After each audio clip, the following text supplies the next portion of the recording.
And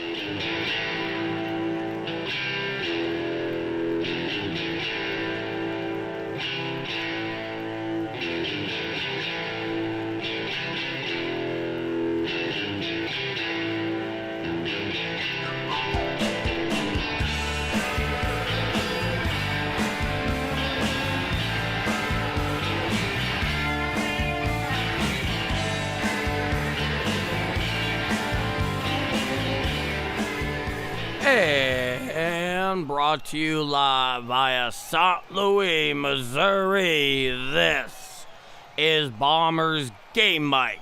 I'm Paul D, and this afternoon we have ourselves a rubber match on the north side of Chicago between the St. Louis Cardinals and the Chicago Cubs. 8-4 was your final yesterday. The Cardinals take game 2 of this series, but that wasn't even the story. How could it be? We saw baseball history yesterday. 3 home runs in the first 3 major league at-bats in the career of Joshua Baez. It has never happened before. Not until yesterday, not until that very, very, very successful young man did it in our midst back in Game 2 yesterday. And how can you not be excited about what Joshua Baez has brought to the table?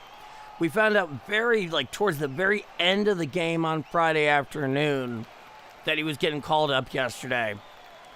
Then he was in left field. He's in the 5-hole. And then one after another. And the funny thing is, during a lot of that time, actually during all of it, I was in the air, both listening to KMOX and occasionally going to the TV side texting with Justin Beasley. And we can't even believe our eyes. It's absolutely incredible. We'll talk more about that later. But with that said, join the Game Mic roll call. Let me know where y'all are watching or listening from. Now, the starting 9 for both clubs this afternoon. Scheduled first pitch is set for 2:15 p.m. Central Time.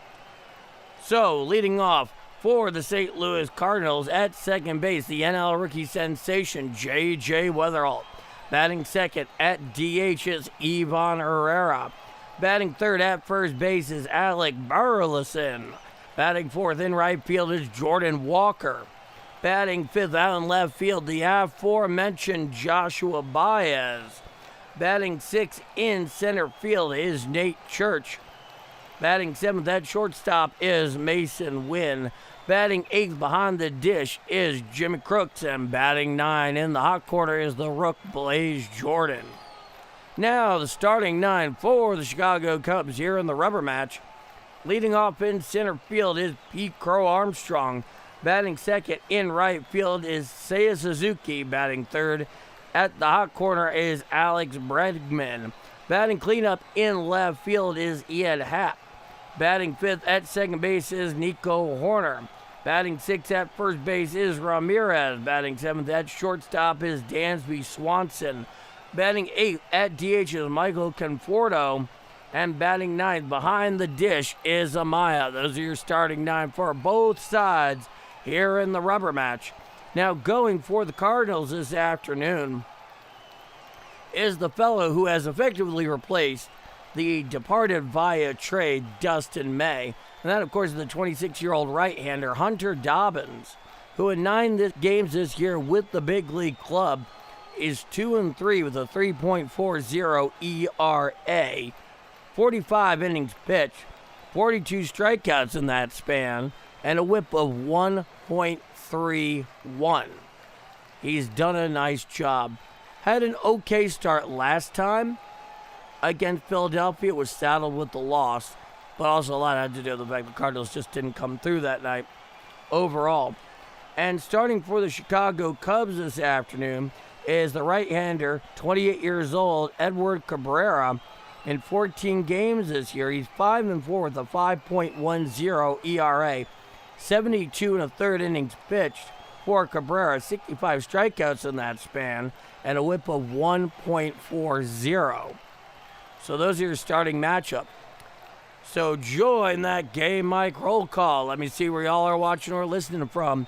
We're about 3.5 minutes away from scheduled first pitch.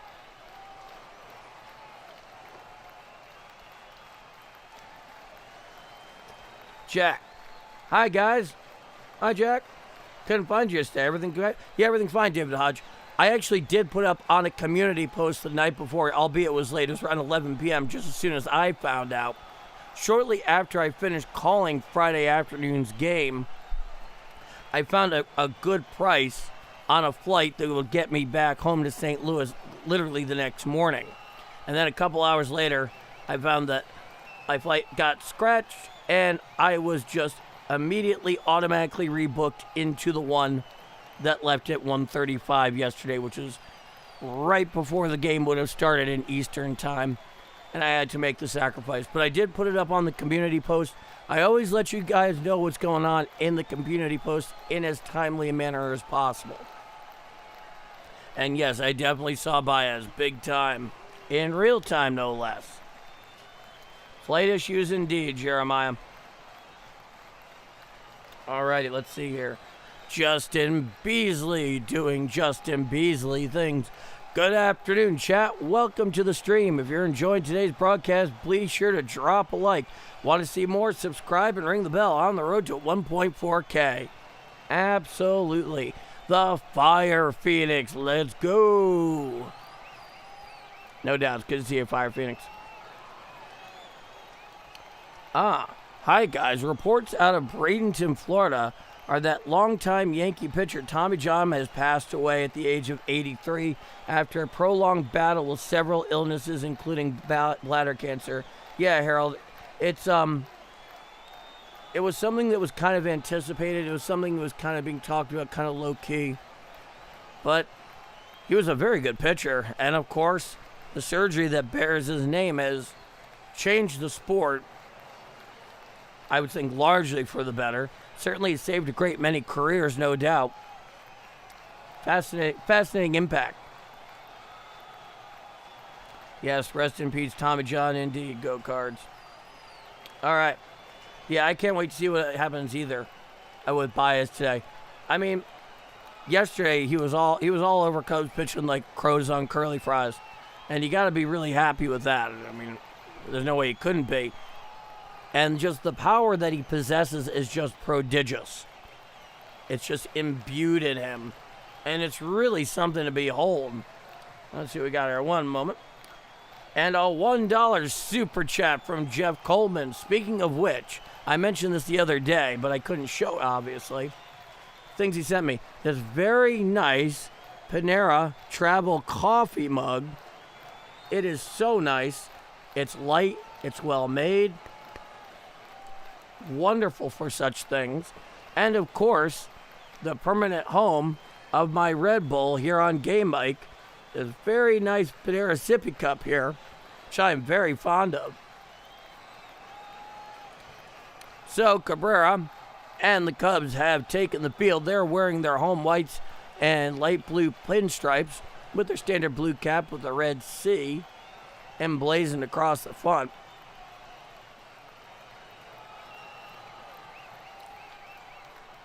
All right, so much to catch up here with you guys.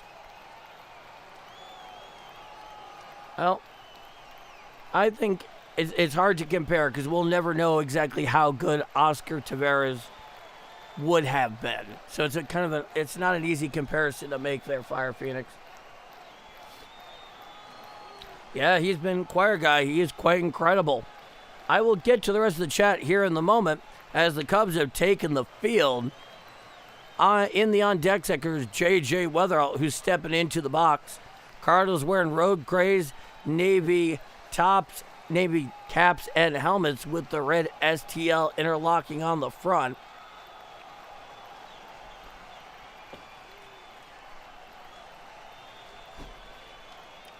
Now, the very first pitch. Up and away, a ball, and we are underway. It is a 1-0 count. Weatherall hitting .241 with 16 home runs this year. Righty-lefty matchup, the next pitch. A four-seam fastball downstairs. The count is 2-0.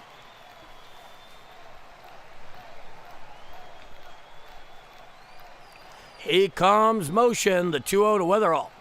A four-seam fastball upstairs, and the count is 3 balls and no strikes. He comes motion, the 3-0 to Weatherall. Strike, four-seam fastball, inner third below the belt. The count is 3-1. Now he winds the 3-1 offering. Hit out into left field towards the line. Over is the left fielder, and it falls in, and it jumps over the wall. So a leadoff ground rule double by J.J. Weatherall. And the Cardinals have a runner on second with nobody out here in the top of the first inning.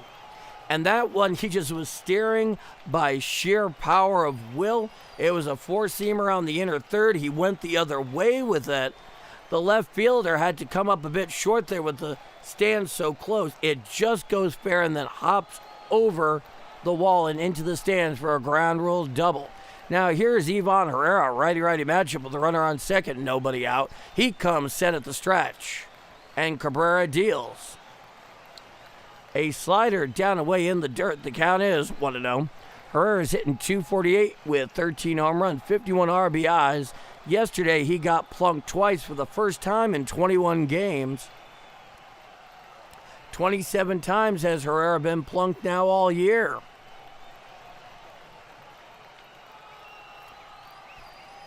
Cabrera looks into Amaya. Runner leads off second. It's a 1-0 count. He sets just above the belt. The 1-0 to Herrera. Hit to the right side, picked up there at second. He throws to first in time. Moving from second to third on the play is Weatherall. So, Herrera grounds out to Nico Horner for the 4-3. And here comes Alec Burleson. It'll be a righty-lefty matchup with a runner on third with 1 out. Scoreless here in the top of the first inning. Why did I accidentally have to hit it? Setting outside is Amaya. Now the first pitch to Burleson. Hit foul down the third base side and out of play. And the count is 0-1.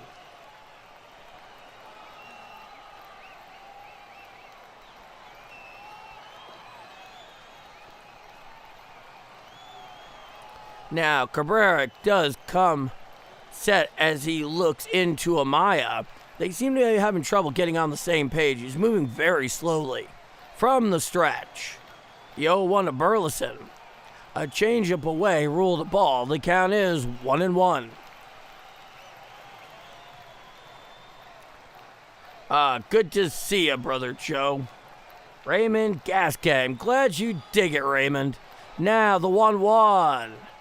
Hit out there into right field, going back, looking up, and it is long gone. A 2-run home run of the bat of Alec Burleson. It's a Burley bomb for Alec. Burn, Burley, burn, and the Cardinals take an early 2-0 lead. Oh, that thing was long gone. That thing was 2.5 dozen rows deep into right field. And boy, did he admire that thing for a while. It was a changeup that was meant to be low and away that stayed low middle, just below the knees, and then Burleson just put a charge in it. Now here is Jordan Walker. Here's the pitch. Check swing. Did he go around? Yes, says Blue down the first baseline. The count is 0-1. Now, the 0-1 from Cabrera. There's a fly ball into center field. Going back is PCA in front of the track. He makes the catch for the second out of the inning. Thank you so much, honey.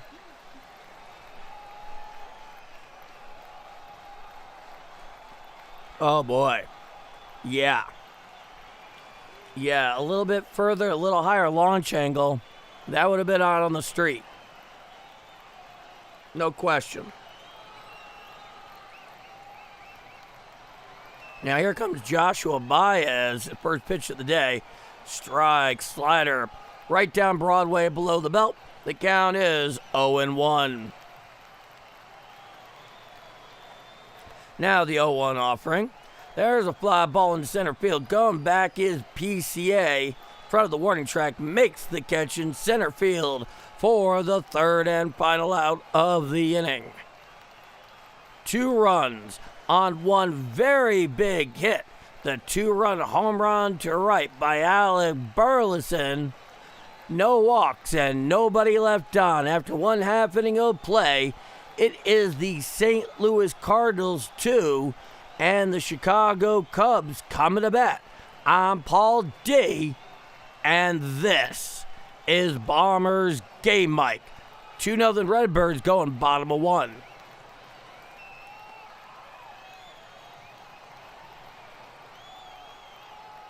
Oh, wow. Wowee.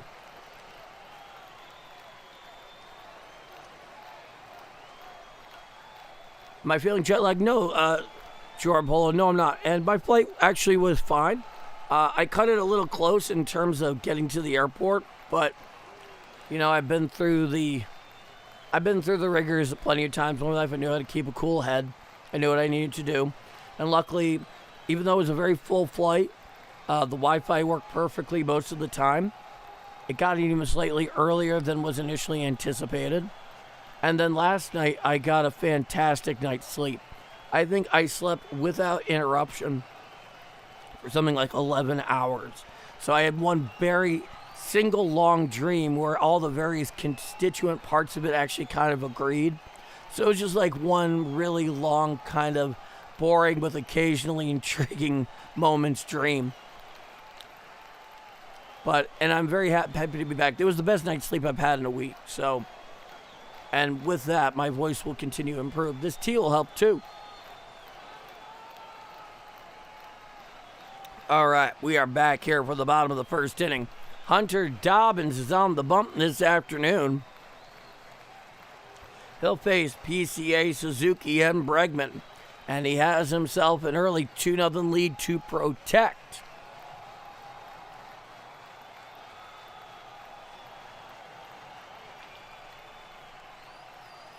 Alrighty. So Hunter gets into the bump. It's a righty-lefty matchup here against PCA, who's hitting .277, a legit MVP candidate here. Now the first pitch to Pete Crow Armstrong. Strike, four-seam fastball outer third at the knees. Gives a little bit of an earful to the home plate umpire. 277, 27 home runs, 73 RBIs. The 0-1. Strike, four-seam fastball, inner third at the knees. The count is 0-2.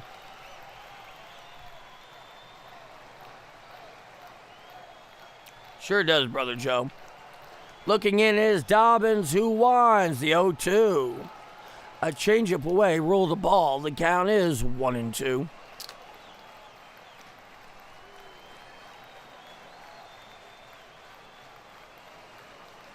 Oh, that's weird, Missouri. Now the 1-2 pitch. Swinging, strike 3. Down, hacking goes PCA for the first out of the inning.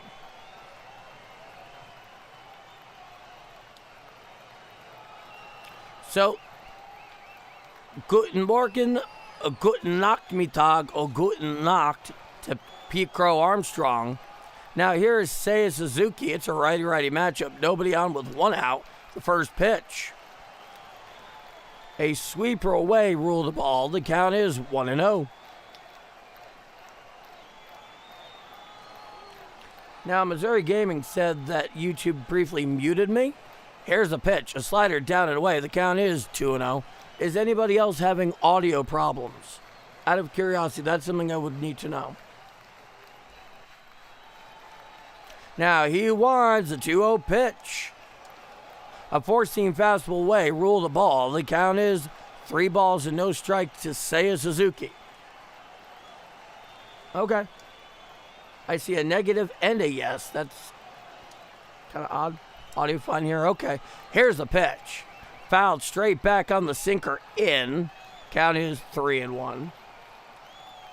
Okay. All right. That's what I need to know. Everything's good to go, folks. I'm very happy to hear that, Brother Joe. So it's a 3-1 count. Bregman is on deck. Nobody on, 1 out. 3-1 count. The 3-1 pitch. Strike, 4-seam fastball down Broadway from Dobbins, and the count is 3-2 on Suzuki.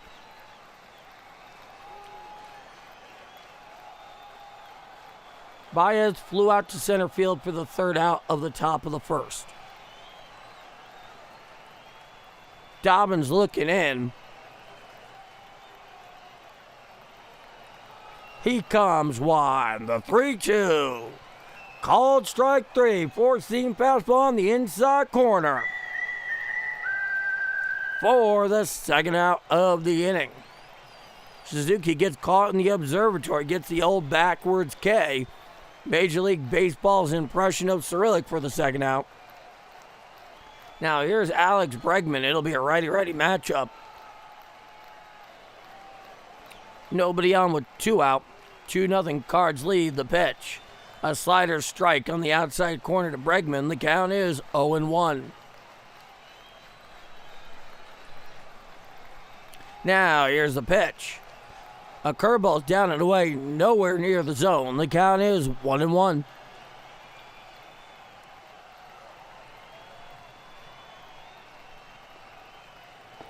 Now the 1-1 pitch. A curveball down and away, ruled a ball. The count is 2-1 to Alex Bregman. Somebody that is always wise to pitch carefully to. He's very, very clutch. The 2-1. A sinker in, ruled a ball. The count is 3-1. He's a very chippy player, Alex Bregman. He's never out of an at-bat. He wants a 3-1. Foul back on the sinker in. And the count is full. 3 balls and 2 strikes. Hi, Sam. Dobbins looks in. It's a 3-2 count to Bregman. He winds. He deals. There's a fly ball out into center field. Going back is Church underneath it in front of the track. He makes the catch for the 3rd and final out of the inning. No runs, no hits, no walks. Nobody left on after 1 full inning of play. It is a 2-0 Cardinal lead going to the top of the 2nd inning. I'm Paul D. And this is Bombers Game Mic. 2-0 Cardinals going top of 2.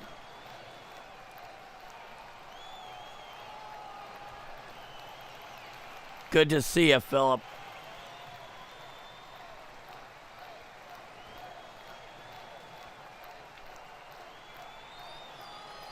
Bregman's been around for a while. I mean, he's made free agency twice, I believe. Hey, Thurman. Hey, Paul, we missed you yesterday. My wife, Ida, said hello as well. Send my best to Ida. Hope you guys are enjoying retired life out there in Uganda. And it's always wonderful to spend, well, in your case, an evening or an early morning with you, Thurman.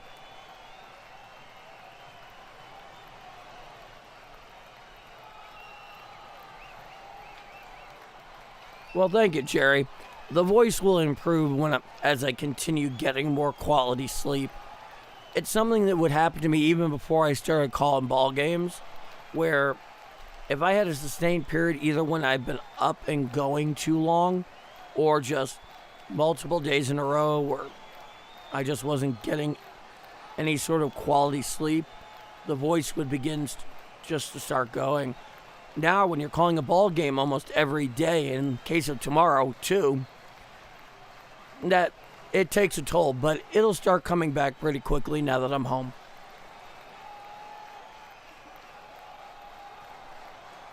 So 2 up for the Redbirds in the top of the 2nd inning. Nate Church, Mason Wynn, and Jimmy Crooks. 6, 7, and 8 in the St. Louis order.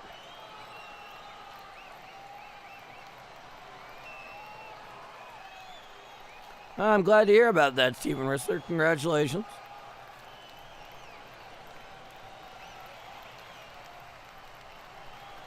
Oh, this is T right here. This is the Red Bull. This is the new home of Red Bull. One of the very nice items that Jeff Coleman sent to me. Now, here's the first pitch. A fastball up and away, very borderline on height. The count is 1-0. Now, the 1-0 pitch.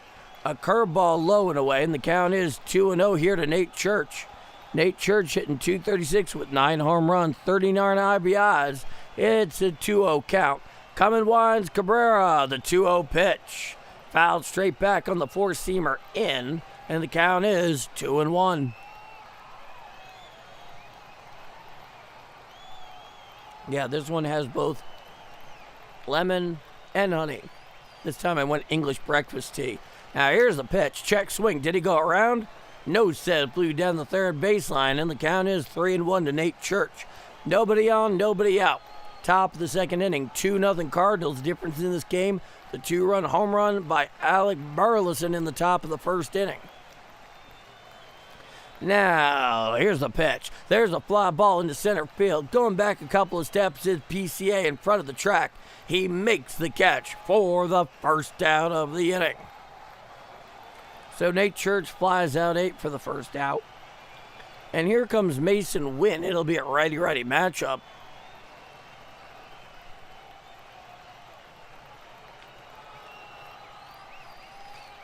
That and many cough drops. Into the box is Mason Wynn. From the full winds, Cabrera, the first pitch. A four-seamer down and away, ruled a ball. The count is 1-0.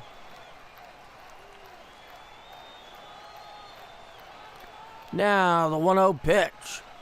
A slider down and away, clearly a ball. The count's 2-0.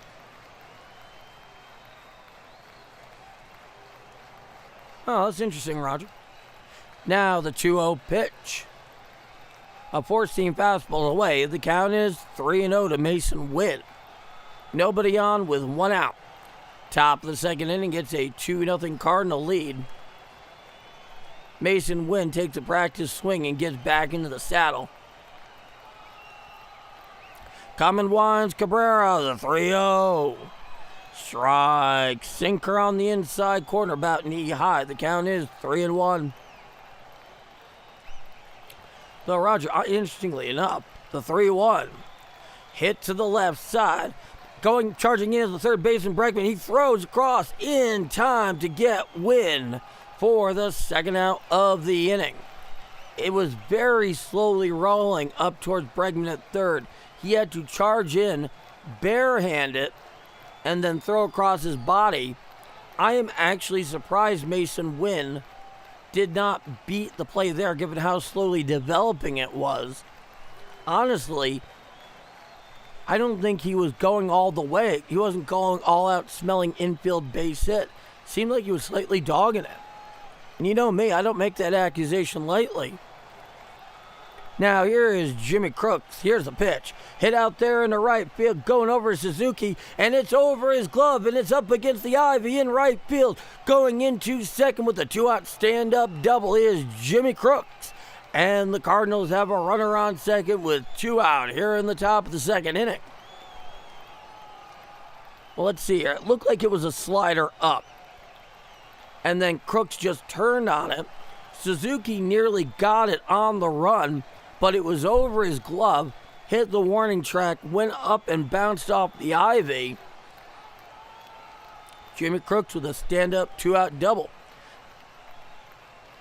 Now the first pitch to Blaze Jordan. Swinging strike on the slider, down and away. Swinging over the top of that one was Blaze Jordan. The count is 0-1.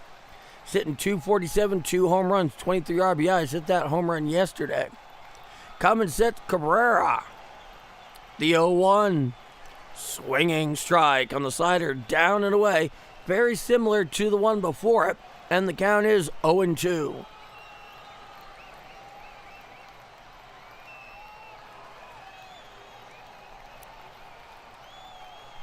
Now Maya sets up inside the 0-2. Slider bounced out in front of home plate. Check that, a curveball. The count is 1-2.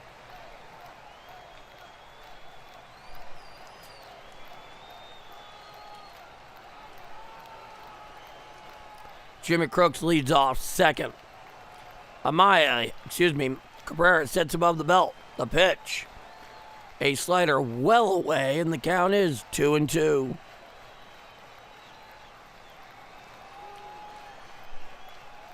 On deck, J.J. Weatherall led off this game with the ground rule double. Above the belt from the stretch. Here's the pitch. A sinker down and away, and the count is full. 3 balls and 2 strikes. So there's a runner on second with 2 outs. A full count here to Blaze Jordan. 2-0 Cardinals top the second inning. Edward Cabrera is from the stretch. The 3-2. There's a fly ball out into center field, charging in his PCA, and it falls in right in front of him, and he boots it slightly, gets away from him. Coming home and scoring is Jimmy Crooks, and that will be an RBI single off the bat of Blaze Jordan, and the Cardinals take a 3-0 lead. I really need to get that stream deck set back up.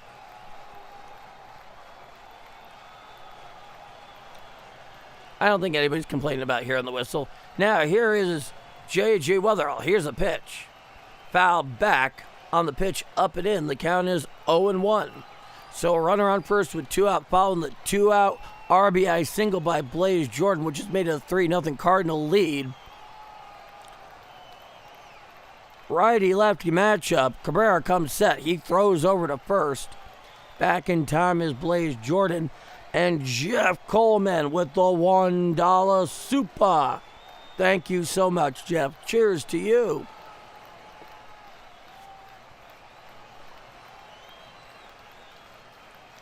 Now he comes set. The 0-1 to Weatherall. Swinging strike on the changeup, down and away. That had nasty horizontal downward action, good arm side action. Time was granted by the home plate umpire at the behest of Weatherall, who steps back into the saddle. Runner on first, 2 out, 3-0 Cardinal lead, 1 already in here in the top of the second. Coming sets Cabrera, the 0-2. Hit to the right side, picked up there at first by Ramirez, takes it back to the bag himself for the third and final out of the inning. However, 1 run, 2 hits, no walks, 1 left on. After 1.5 innings of play, it is 3-0 Cardinals going to the bottom of the second inning. I'm Paul D, and this is Bombers Game Mike. 3-0 Redbirds going bottom of 2. Okay.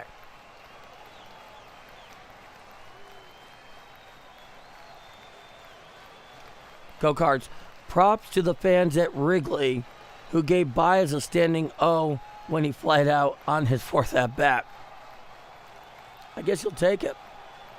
And we have ourselves a $2 super from Steven Rizzler, the real voice of the Cardinals. I very much appreciate the sentiment, Steven. Hey, I'm glad I can be that for you. Thank you so much. 219 following the call. Smash the like.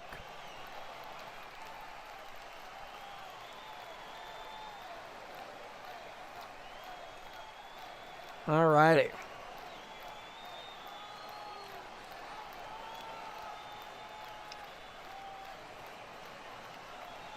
Okay, let's see here. I don't think I missed too much. Oh, yeah, Roger, you're mentioning Red Bull wants to raise prices so they might not be carried in Kroger anymore. I mean, these things happen.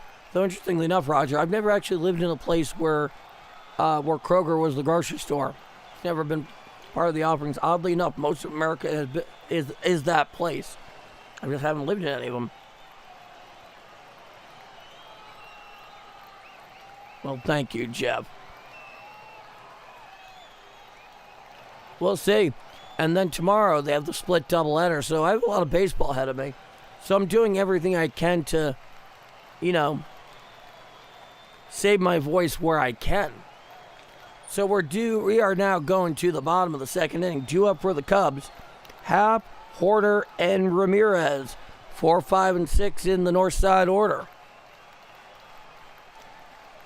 Harold Houseman with the $2 super. Your thoughts on Dodgers picking up Skubal? I thought it would take more than it did, Harold. That's the thing that still shocks me. They paid, relatively speaking, next to nothing. Now, here's the first pitch to Happ. Hits on out to the right side, across second, picking it up on the ground is Wynn. He throws to first in time to get Happ for the first out of the inning. That was a perfect example of the shift working perfectly there. Mason Wynn starts out just to the left of second, goes well over to his left, picks up the ball, threw across the body to get Ian Happ going down the line for the first out. And stepping into the saddle is Nico Horner here against Hunter Dobbins. 3-0 Redbirds going here in the bottom of the second inning. Now the first pitch, fouled down the third base side. Now to play, the count is 0-1. It's a righty-righty matchup. I mean, Tarik Skubal, I'll get to that in a moment. 259, 7 home runs, 30 RBIs for Nico Horner. And here's a pitch from Dobbins to be a sinker down and away. The count's 1-1. So they got, relatively speaking, they paid very little for Tarik Skubal, which is shocking to me. How could they not have gotten more? The 1-1. Strike. Four-seam fastball whispers over the black of the inside corner at the knees to Nico Horner. And the count is 1-2. Looking in is Dobbins. He comes wide. The 1-2. Hit out to the right side. A bloop on the line to Weatherall right there makes the catch for the second out of the inning. So a bloop line to right of the bat of Nico Horner for the second out.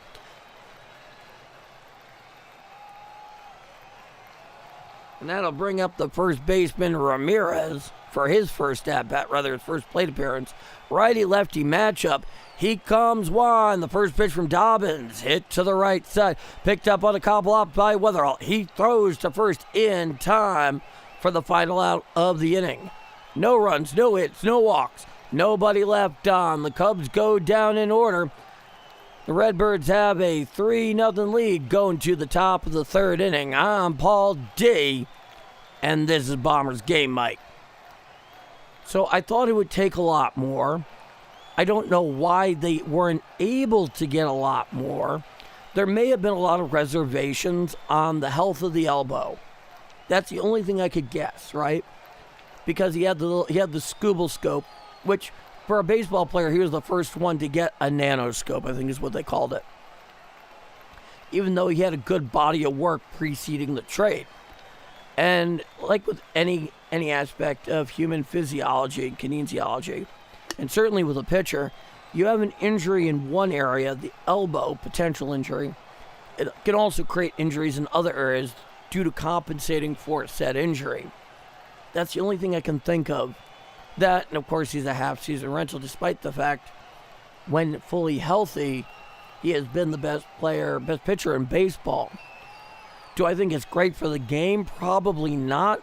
But I also don't cry myself to sleep over it. It's professional baseball.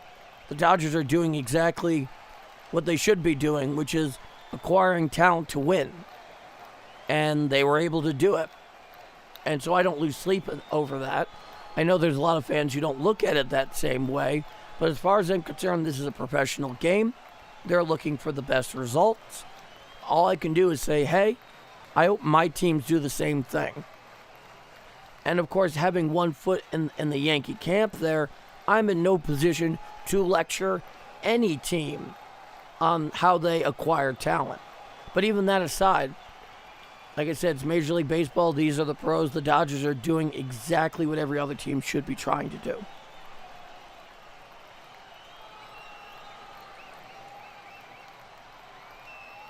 Would I limit him to the bullpen?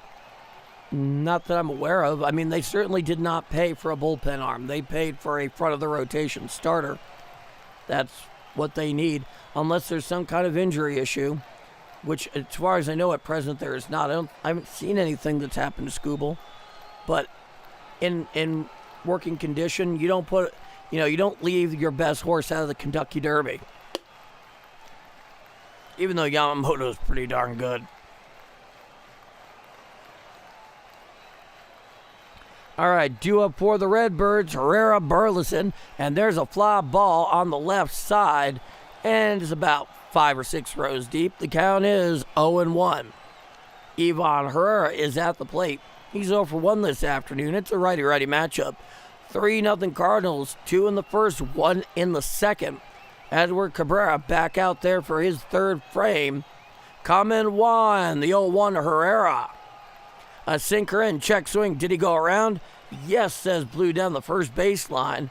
I don't know if I agree with that, but that's the call. The count is 0-2. Nobody on, nobody out. Top of the third inning. 3-0 Cardinals. Winans Cabrera, the 0-2. Swinging strike 3. Down, hacking goes Ivan Herrera on the curveball low for the first out of the inning.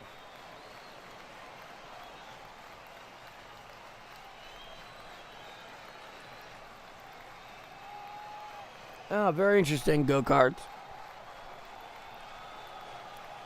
Now here's Alec Burleson in the first pitch. A curveball strike down Broadway below the belt. The count is 0-1. It's a righty-lefty matchup. He is 1 for 1 with that 2-run homer back in the top of the first inning. On deck is Jordan Walker. Coming Juan Cabrera, the 0-1. A 4-seam fastball up and away. The count is 1-1.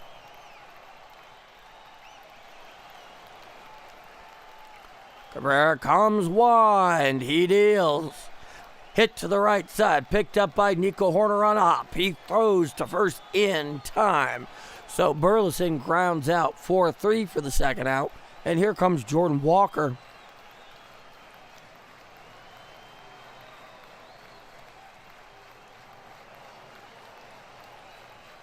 As far as I'm concerned, Fire Phoenix, if you have the resources, that's what they should be using, all of them, to win. I will never hold that against a team. Now, the first pitch of Jordan Walker. A slider away, rule the ball. The count is 1-0. I don't play the envy game. I just expect more from my own team. Here's the pitch, hit to the left side, and it's fair and down the line and into the corner. Picked up out there by the left fielder, charging into second base with a stand-up 2-out double is Jordan Walker. And that'll put a runner on second with 2 out here in the top of the third inning. Yeah, that looked to be either a sinker or 4-seamer on the inner third just below the belt. He turned on it, just stayed fair, and then went rolling around in the corner for Ian Happ to pick up out there in the corner. So a runner on second with 2 out. Top of the third inning, 3-0 Cardinals. Here is Joshua Baez for his second at-bat. He's 0 for 1, flew out to center earlier, the first pitch. And it follows, it hits off Amaya, and it deflects over towards the Cubs on deck circle. Moving over to third there is Jordan Walker, so he advances 90 feet. It may be a wild pitch, but it could be a pass ball, let's say. I would call that a wild pitch. It hit out in front of home plate, then deflected off the knee protector of Amaya, went rolling around in front of the Cubs dugout. It is a ball. It's a 1-0 count. He comes set, the 1-0 to Baez. A sinker in, rule the ball. The count is 2-0. 3 home runs, 5 RBIs in his early career. Now he comes set. The 2-0 pitch. Swinging strike. On the sinker on the outer third just below the knees. The count is 2-1.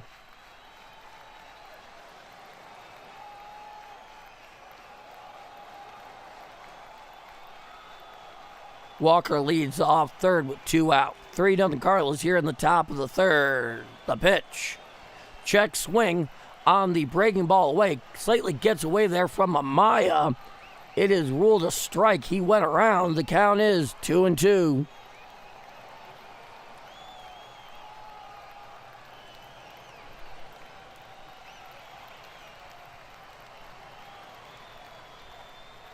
So it's a 2-2 count here. Baez gets back in the saddle with a runner on third. It's a 2-2 count. From the stretch is Cabrera. He deals. Chop foul down the third base side, now to play.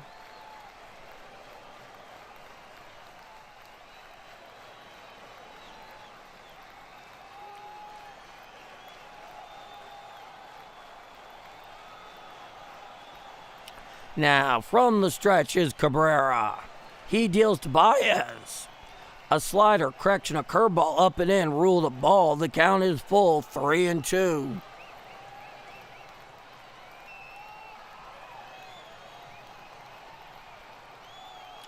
It's a 3-2 count. Walker's going to be going here. The 3-2. Swinging strike three on the sinker, down and in for the final out of the inning. No runs, one hit, no walks, one left on. After 2.5 innings of play, it is 3-0 Cardinals going to the bottom of the third inning. I'm Paul D, and this is Bombers Game Mic. 3-0 Redbirds going bottom of three.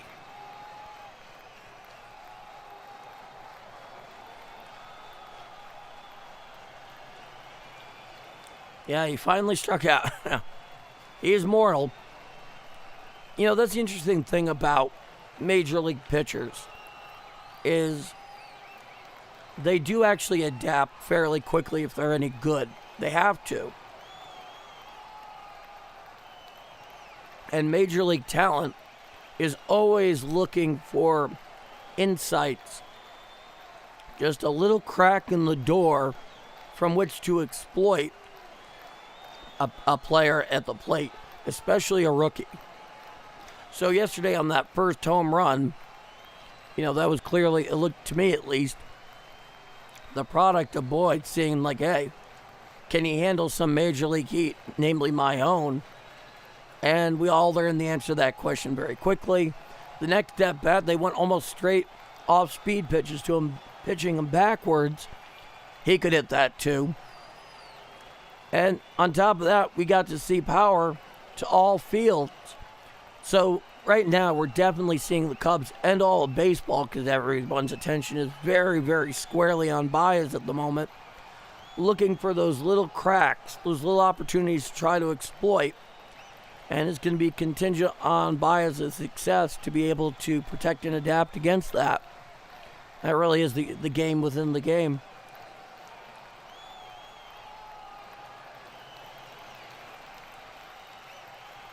Yeah, you know, the amazing thing about Albert's swing, Harold, was just how amazingly balanced it was. He had probably the most picturesque right-handed swing I've ever seen. The lefties always have the more picturesque swing, which sounds odd, but it's true. Everybody who's watched baseball knows it. Albert was the equivalent of that on the right-hand side. I've never seen anything that looked better. Still haven't. Now, the first pitch from Dobbins. Fouled back, and did it actually get a piece of him? Let's see here. No. It looked like it just hit his bat strangely, Dansby Swanson, so it's called a strike, but the training staff is going out there, so Dansby Swanson leading it off here for the Cubs. Doge Bowl with the $10 super. He foul tipped it, and on the follow-through, it looks like he may have strained something either in his lower extremities or in his hand. I can't be sure. Doge Bowl with the $10 super. Thank you so much, Doge. My pop passed away 10 years ago today. He had two favorite teams, the St. Louis Cardinals and whoever is playing the Cubs. Let's drink to the memory of your father, Doge Bowl. Thank you for the $10 super, and thank you for sharing that wonderful tidbit in his memory. We drink to him. So it's an 0-1 count here. Everybody's sitting around waiting for the training staff to finish their job there with Dansby Swanson.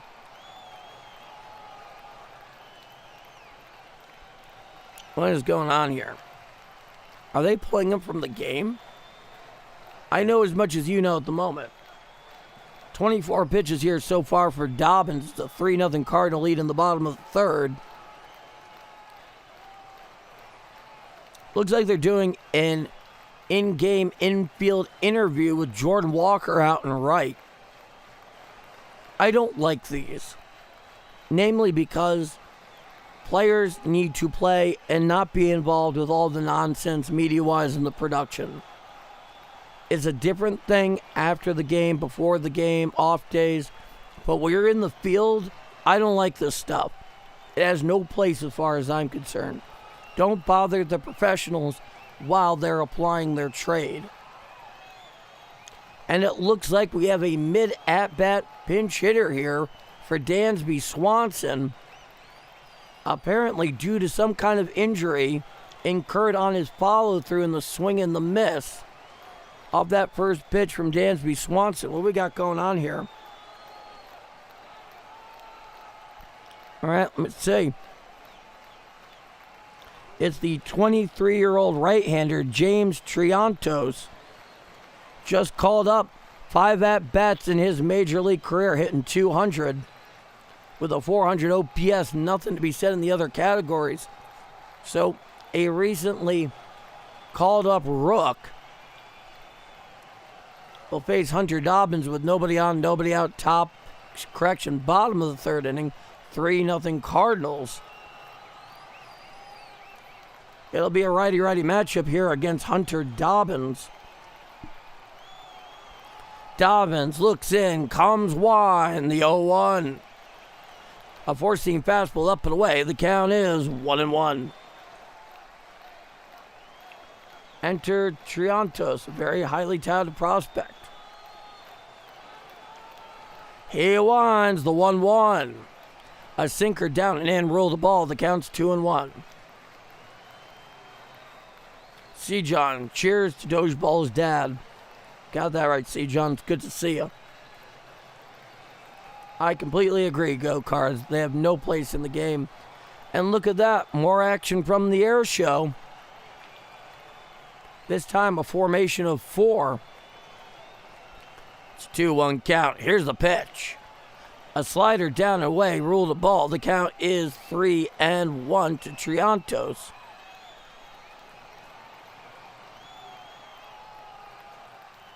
I hope so too, Harold. Now, here's a pitch. Ball 4 on the slider down and away. Correction, 4-seamer down and away. So, a leadoff walk for Triantos. Pinch hitting, mid-plate appearance for Dansby Swanson, who gets pulled due to apparent injury.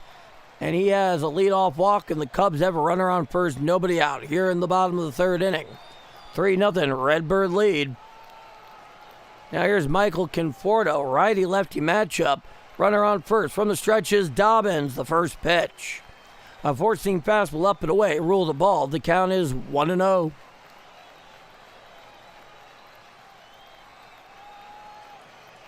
Ridgeville, South Carolina, by way of DeSoto, Missouri. Come and wind the pitch. A splitter away. Rule the ball. Counts 2-1. Josh Bradley, Ridgeville, South Carolina, by way of DeSoto, Missouri.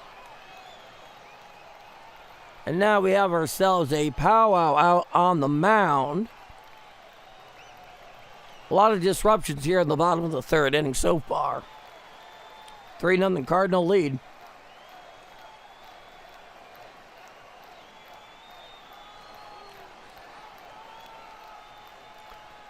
So they're all chatting it up out there with Hunter Dobbins. On deck is Amaya.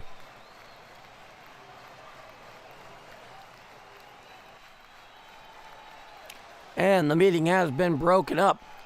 Runner on first. It's a 2-0 count here to Michael Conforto. The left-hander gets into the saddle.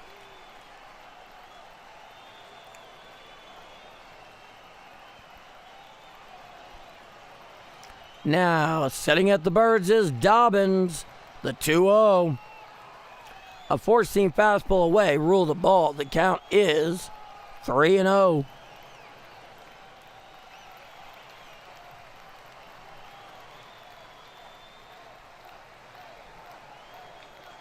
Runner leads off first. From the stretch is Dobbins, the 3-0 pitch.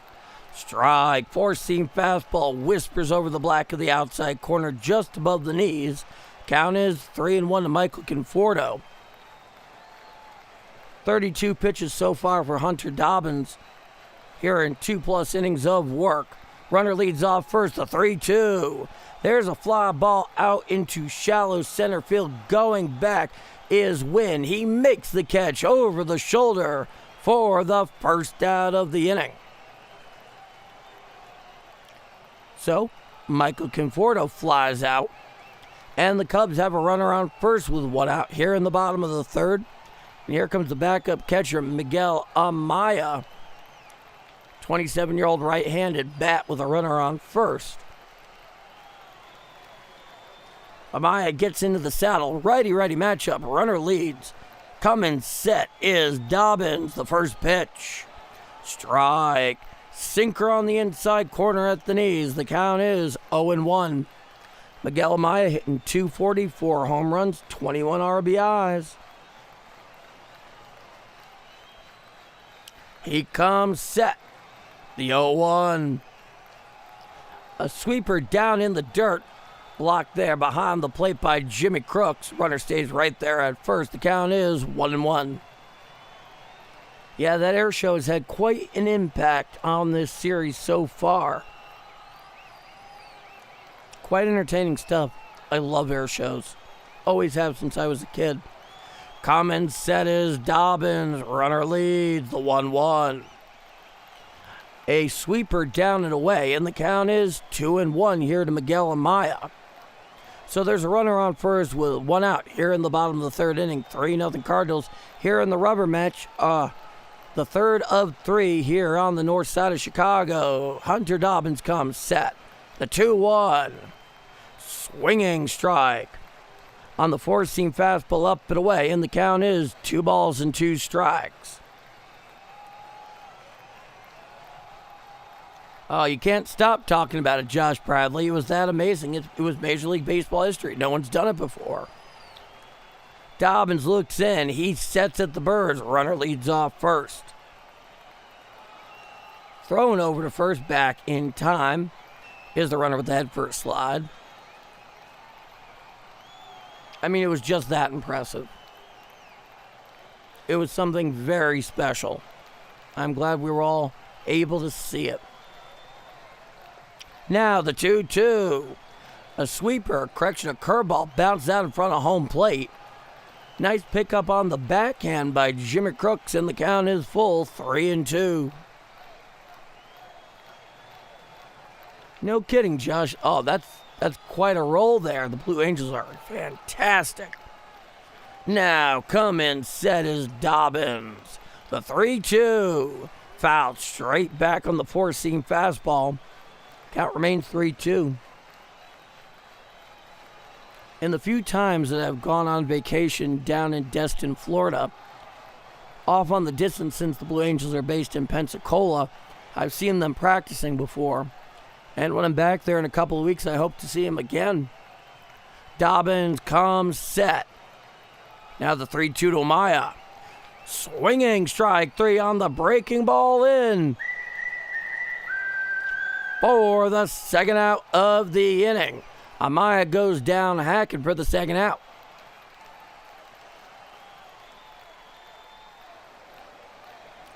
Yeah, that was a nice one there.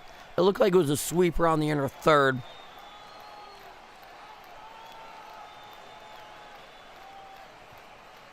Now back to the top of the order. Here's PCA with the runner on first and 2 out. Here's the pitch. Hit out there in the right field. Going back, looking up, and it is gone. A 2-run home run to right by Pete Crow Armstrong, and that'll cut it down to a 3-2 Cardinal lead. A 2-run, 2-out homer to right for PCA. It is now a 3-2 game. On the very first pitch, it looked like it was a four-seamer down and in, that classic lefty swing path. The one where they're able to generate a great deal of power with their swing. Let's see it here on the replay when they give it to us. See if we can get some clarification on that. Give you a little bit more detail in terms of what he just deposited into the bleachers. But it was an absolute no-doubter. Now the first pitch. A sweeper away, ruled a ball to Suzuki. The count's 1-0. Yeah, it looked like a four-seam fastball on the inner third, about knee high, so it was down and in. He just turned on it. It's a righty-righty matchup. The 1-0 pitch. A sinker up and in, ruled a ball. The count is 2-0. So with that two-run home run, it's a 3-2 game here in the bottom of the third inning.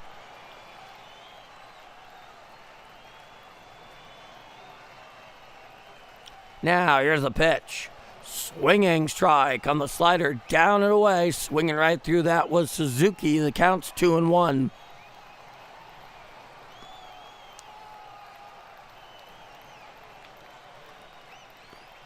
Now, the pitch. Foul back on the four-seam fastball, up and away. And the count has come even, 2-2 here to Seiya Suzuki. Nobody on with two out, two already in. It's a 3-2 Cardinal lead. Looking is Dobbins from the full wide. He deals. Hit out there and into the stands on a curveball. And the count is 2-2.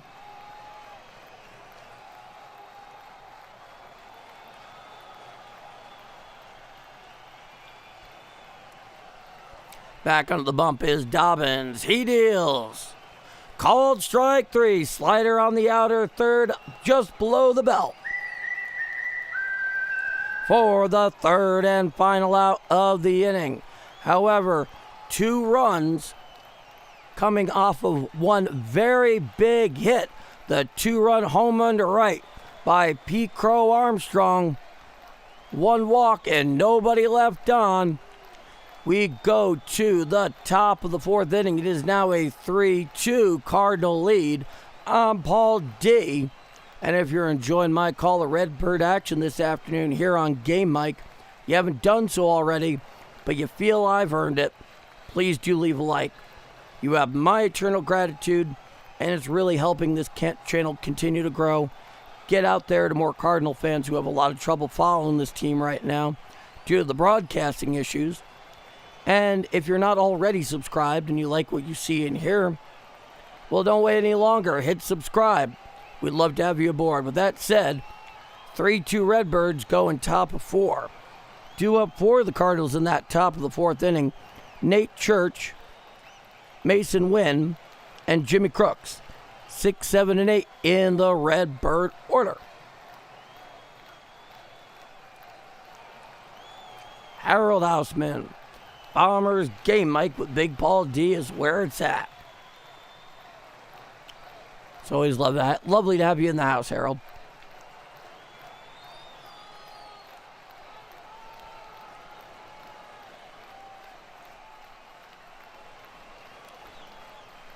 Happy birthday, Libby Coleman. It seems as if... Jeff. I see this now. Hey, Paul D. Everyone is at the pool now. Can we please get a happy 75th birthday to Libby Coleman? Libby Coleman, on behalf of myself and everyone here at Bombers Game Mike, happy birthday. 75 years. I hope you have a wonderful 76 year. Jeff, quite a guy. One of our first citizens here on Game Mike. Definitely one of the knights at the round table. A very happy birthday to you, Libby. I hope you have a wonderful day poolside. And with that said, we are back here at the action. Top of the fourth inning, 3-2 Redbirds, and the first pitch. Strike, curveball on the outside corner. The count is 0-1. To Nate Church. It's a righty-lefty matchup. Nate Church is 0 for 1 this afternoon. And the 0-1 from Cabrera. Strike. Changeup on the outside corner. The count is 0-2 to Nate Church. Oh, you're very welcome, Jeff. A very happy birthday to you, Libby. He comes one. The 0-2. A breaking ball in the dirt, and the count is 1-2. Yeah, everybody in the chat, be sure to wish Libby a happy birthday. Cabrera looking into Amaya. It's a 1-2 count. He comes wide. He deals. fouled back on the four-seam fastball upstairs. Count remains 1-2. Nate Church, 0 for 1. 235, 9 homers, 39 RBIs for Nate. The 1-2 pitch. A curveball down and in the dirt, and the count's even at 2-2.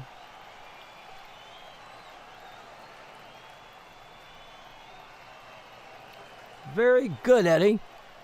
Happy upcoming 21st. Now the 2-2 offering. Hit right up the middle. Deflected there off the body of Cabrera. Hit over there towards short. Picks it up at short. Does Bregman between second and third. Throws over to first. And he gets him just in time by half a step for the first out of the inning. I believe he was initially ruled out. They might go back and look at this. It was one hop deflected off the body. Picked up by Bregman between second and third. Equidistant. Threw over to first. Did it on the bare hand, picking it up. Let's see here on the replay. It came in on a hop. We're going to need a better angle here. Let's see. Oh, boy, it was that close. They're calling it out. There's no review. So that's the first out. Now, here's the pitch to win. A slider down and away, and the count is 1-0. A strange play, but Alex Bregman was right there. He did the job on that one. Credit to him. Now, the 1-0 pitch. A sinker up and in, ruled a ball. The count is 1-1. Even though the score bug is calling it 2-0, I did not see a signal for a strike. Now, here's the pitch. A four-seam fastball up and away, ruled a ball.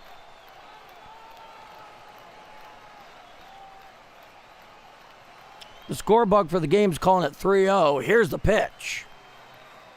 Ball 4 on the sinker, down and in. So apparently that second pitch was ruled a ball like I thought it was originally.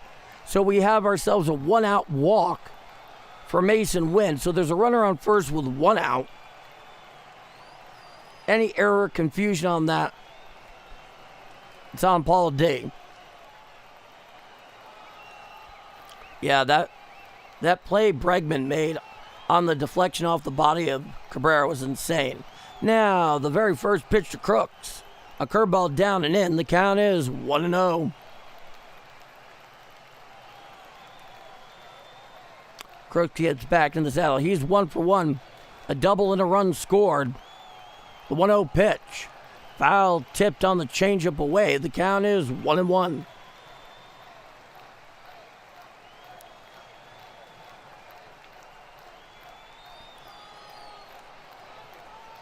.61 total pitches so far for Edward Cabrera. Leading off first is Mason Wynn. A slightly longer lead. He's looking to see if he can get an opportunity. Cummins sets Cabrera.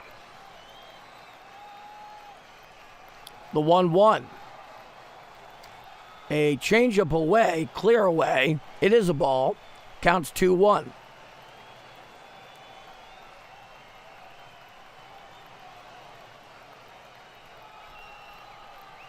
Glad to see Libby Coleman is getting all the love there in the chat.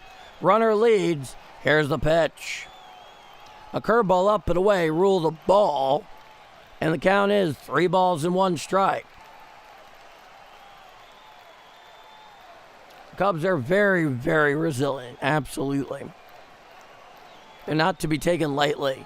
Now the 3-1 offering. Ball 4 on the changeup away. So a one-out walk by Jimmy Crooks puts runners on first and second with 1 out. Here in the top of the 4th inning is a 3-2 Cardinal lead. Couple of free passes there by Edward Cabrera. Now here comes Blaze Jordan. 1 for 1 with the RBI. And now a big meeting on the mound here with Edward Cabrera and the pitching coach. All the infield hands are in for this one.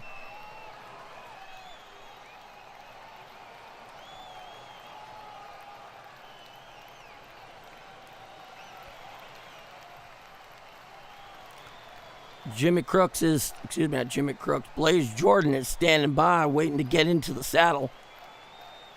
And we're looking at a mostly empty dugout at the moment for obvious reasons, with Craig Counsell just pacing back and forth. He looks like a caged tiger. So runners on first and second with one out. Top of the fourth inning. 3-2 Cardinal lead. Now the very first pitch to Blaze Jordan. A breaking ball up and away, and the count is 1-0.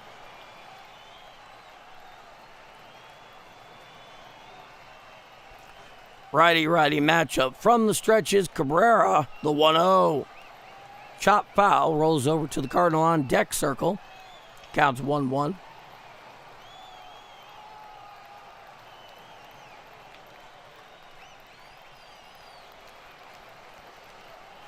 Blaze Jordan gets back in the saddle. Stepping off the rubber real quick is Cabrera. That and the noise overhead from the air show. Harold Houseman with the $2 super. You're very generous, Harold. Thank you so much. Runners on first and second. It is a 1-1 count. Here's the pitch. Hit to the left side and into left field for a base hit. Deflects off the glove there by the shortstop. Staying right there at third is Mason Wynn. And now the bases are loaded with one out here in the top of the fourth inning. Oh, goodness. That ball was actually hit quite hard, I would definitely say, in all fairness. He hit that one off the screws. Nico Horner is now out at shortstop with Triantos moving to second with the replacement of Dansby Swanson due to injury. Now here's J.J. Weatherall. It's a righty-lefty matchup. The pond is full of ducks, Thurman. The first pitch. A changeup low, and the count is 1-0. The pond is full of ducks, Thurman. Righty-lefty matchup. Infield defense slightly shaded towards right and modified double play depth. The 1-0. Strike. Curveball on the inside corner, thigh high, and the count is 1-0. Edward Cabrera throws a lot of curveballs. Far more so than I've seen from a lot of pitchers in the league. He goes off speed a lot. Cummins sets Cabrera. The 1-1 to Weatherall. A curveball down and in. The count is 2-1.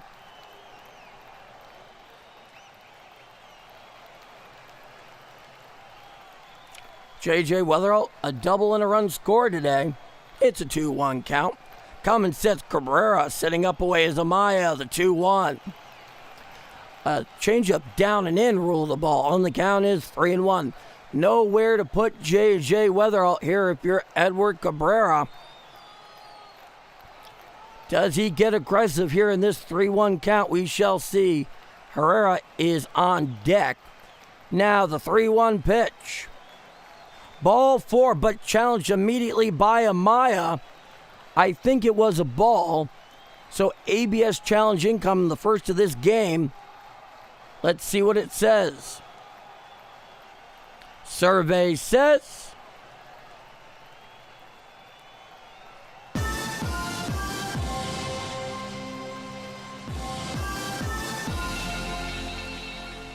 an RBI walk with the bases loaded for J.J. Weatherall, and that'll give the Cardinals a 4-2 lead.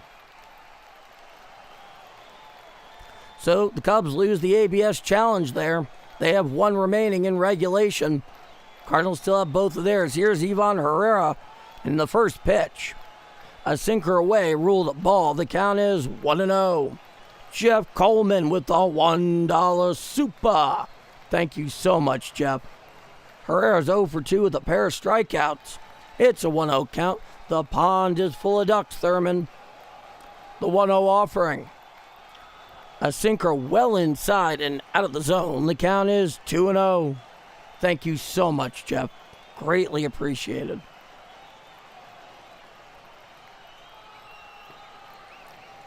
Herrera is back in the saddle. Bases are juiced with one out. One already in. 4-2 Cardinal lead. Now the 2-0. Swinging strike. On the changeup, down and in. Counts 2-1. Quack, quack, quack indeed, Jeff. From the stretch is Cabrera. It's a 2-1 count. He deals. Strike. Change up on the outer third, thigh high, and the count has come even at 2-2. Time is granted by the home plate umpire at the behest of Ivan Herrera.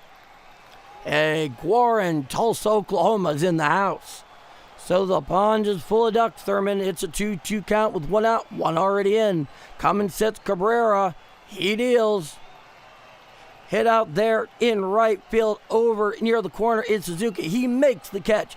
Tagging in, scoring from third is the runner, and that will give the Cardinals a 5-2 lead on the sac fly and RBI by Ivan Herrera, scoring Jimmy Crooks, and the Redbirds have a 5-2 lead. Ivan Herrera did a smart thing there. That fly ball, that's all they need to get that run in from third. Here comes Craig Counsell, so we have ourselves a pitching change. Jeff Coleman with the $1 super. You're very generous, Jeff. And I drink to you and Libby.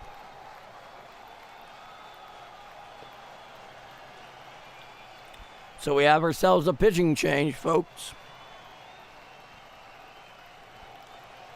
On the sacrifice fly, both of the runners moved up 90 feet. So there's runners on second and third with 2 out.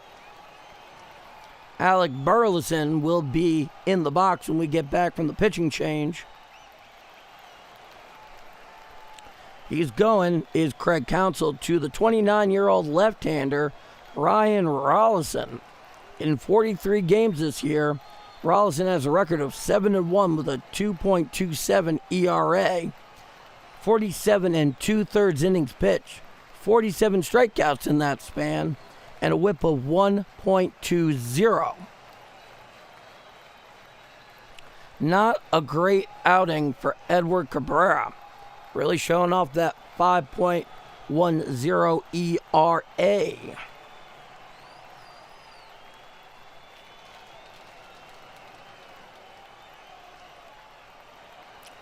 So, I'd like to thank you all so much for spending part of your Sunday here with me on Game Mic. Tomorrow there is a split doubleheader with the Cardinals going out to Cincinnati. It's actually part of what was originally a 4-game series and has become a 5-game series. The first game will begin at 12:40 p.m. Central Time. I'll be live here at 12:30 p.m. Central Time for Game 1. And Game 2 will begin at 5:40 p.m. Central Time. I'll be live at 5:30. So split doubleheader. The first game out in Cincinnati. Second stop on this road trip. Here's Alec Burleson. Lefty-lefty matchup. The first pitch from Rollison. Hit out there in the left field and in for a base hit. Scoring easily is the runner from third. Coming around third is the runner, and he will score a 2 RBI single to left with 2 outs by Alec Burleson. And that will give the Cardinals a 7-2 lead. 4 RBIs this afternoon for Alec Burleson. In that case, he just took the pitch away, served it out there in the left field. Ian Happ could do nothing but play it on the hop.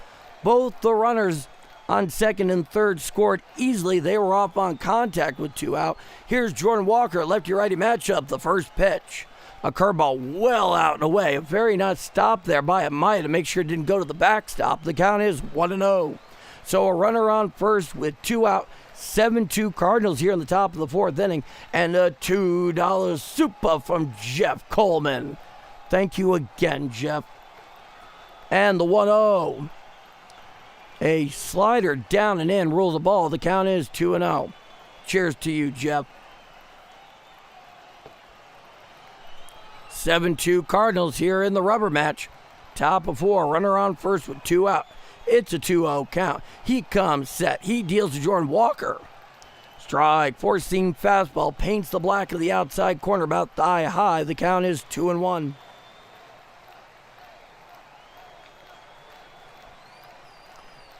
281, 23 home runs, 84 RBIs for Jordan Walker. Coming sets Rollison, the 2-1. Foul back on the four-seam fastball, up and away. The count is even at 2-2.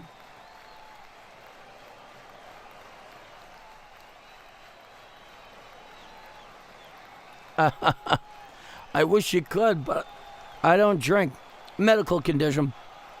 Been a long time since I've had booze, Josh, but I appreciate the sentiment. Time is granted by the home plate umpire at the behest of Jordan Walker. Everybody take a drink. I even take a drink when I'm doing it audio only. I'm very dedicated to that. Rollison comes set. Runner leads. A 2-2. A curveball in the dirt. And the count is full. 3-2. So, with a 3-2 count and 2 out, Burleson's going to be off. 7-2 Cardinals. They have put up a 4 spot here in the top of the 4th inning. Looking in his Rollison to Amaya, he steps off the rubber.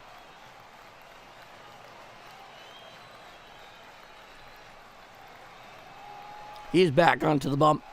Coming sets Rollison. Now the 3-2 pitch. Hit out there into center field. Going back is PCA. Looking up, and it is gone. A 2-run home run for Jordan Walker. Jordan Alexander the Great conquers again, and that will give the Cardinals a 9-2 lead to dead center field off the bat of Jordan Alexander Walker. Jordan Alexander the Great conquers again. That would appear to be on a breaking ball. That was middle. And then Jordan Walker turned on it, went right back where he came from. And the Cardinals have a 9-2 lead. They put up a 6 spot here in the top of the 4th inning. Now the first pitch to Baez. Hit out there in the right field over towards the line is Suzuki. And he makes the catch in front of the foul pole for the 3rd and final out of the inning. However, a 6 spot from the Cardinals bats here in the top of the 4th inning. The Redbirds have a 9-2 lead going to the bottom of the 4th here in the rubber match on the Sunday afternoon at Wrigley. I'm Paul D, and this is Bombers Game Mic. 9-2 Cardinals going bottom of 4. Let's go back to the chat.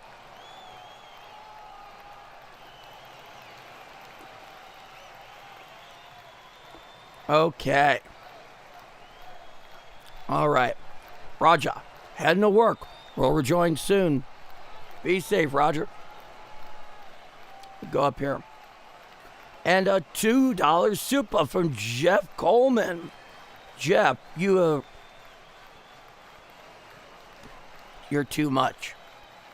I can't say I don't appreciate it because I really do. And I can't say it doesn't help because it really does. But even more than that, it's the sentiment that I value the most. You are one of our first citizens here. Definitely one of the knights in our round table.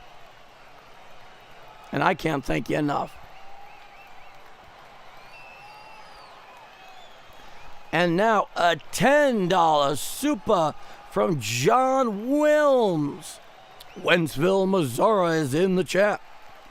From all of us out here, we love everyone here. Baez is the spark. The Cardinals already responding. I wish it could be here more, but I miss you all when I'm not. Love you all. Go Cards. John, first off, thank you so much for the $10 super chat. Deeply appreciated. I am very grateful. And, I can't speak for anybody else, but I can certainly speak for Paul D here. Not that I talk about myself in the third person much, but you're very memorable in all the right ways. You're very thoughtful. You're very encouraging. You're very pleasant. You're interesting. You're fun. And I can't thank you enough for being here. So thank you so much, John. Get this thing tightened up. All right, we're back here for the bottom of the 4th inning. The first pitch from Dobbins. Strike, four-seam fastball, inside corner. and the count is 0-1. Alex Bregman, righty-righty matchup. Coming winds Dobbins, the 0-1. Hit on up the middle, picked up there by Mason Wynn on a couple of hops. He throws to first in time to get Bregman. Bregman wants a second look at this thing. He seems to think Alec Burleson's foot came off the bag. I don't know about that. So we may have a review here. Stand by. He's trotting off the field. The score bug is saying 1 out. So I don't think they're going to review it. So Alex Bregman bounces out 6-3 for the first out. So nobody on with 1 out here in the bottom of the fourth inning. Gets a 9-2 Cardinal lead. Now here is Ian Happ. And here's the first pitch. A curveball up and away, and the count's 1-0. Ian Happ is 0-1, though he's had an all-star season worth of production at bats against the Cardinals, no doubt, in his career. Righty-lefty matchup, the 1-0. Strike, four-seam fastball outside corner thigh high, and the count is 1-1.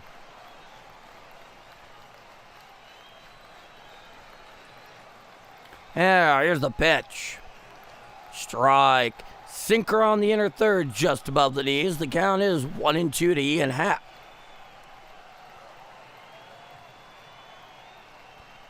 Now he deals. Change up away, rule the ball. The count is 2-2. It is 2-2. Happ gets back into the saddle.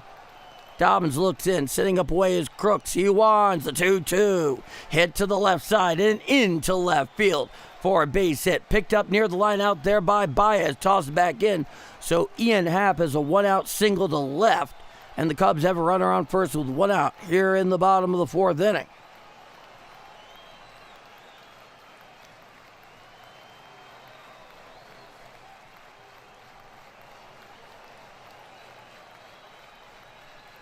John Williams. I know everybody really appreciates you. Everyone here is a big fan and gives enough money or insight. One moment on that, John. Now the very first pitch. Strike. Slider on the inside corner below the belt to Nico Horner, who's 0-1. The count is 0-1. Everyone here is a big fan and gives either money or insight. Both are really exceptional. Thanks for all of you. Love everyone here and God bless. And God bless you, John. Thank you so much.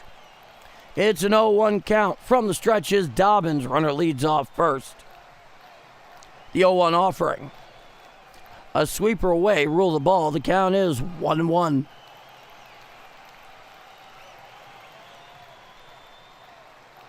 That's very true, Missouri game. Those long half innings, even if they're for your team's favor, hard to get up and get loose again.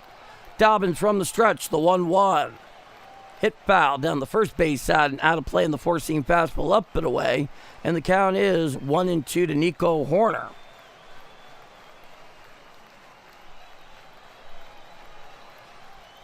Yeah, I don't know what the dealio with that thing is. I hate when that happens. Now, the 1-2 pitch. Bounce out in front of home plate. And the count is 2-2. YouTube has this stupid thing when somebody gives a thumbs up, it messes with it, and it leaves that stupid thing up there, and I don't know why. I'm trying to fix it, everybody. Dobbins comes set. Now the 2-2 offering. A sweeper down and away, rule the ball. The count is 3-2.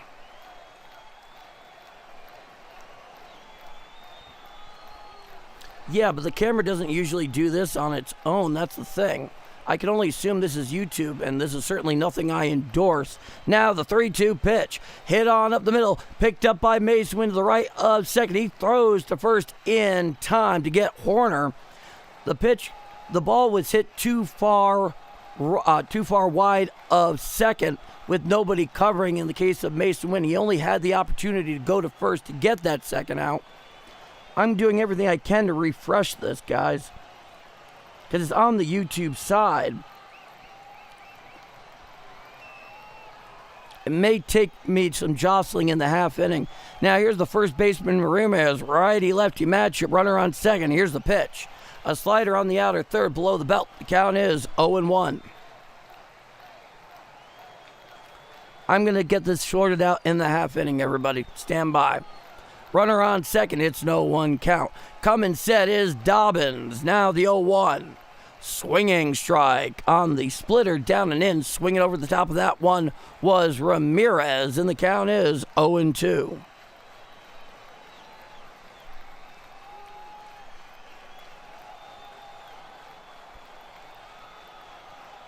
The lefty Ramirez gets back into the saddle. Runner leads off second with 2 out. 9-2 Cardinals. Coming sets Dobbins. The 0-2 pitch. Squibbed and foul. Rolls over to the Cardinal on deck circle on the slider. The count remains 0-2. In the half inning, what I'm going to do is I'm going to turn off and restart the camera. I don't think it has to do with the camera. It has to do with YouTube, and it's a ridiculously stupid feature, especially if it's going to freeze up like this. Now, Dobbins comes set. The 0-2 hit foul down the first base side and out of play. I mean, why in the world would they have such a ridiculous feature?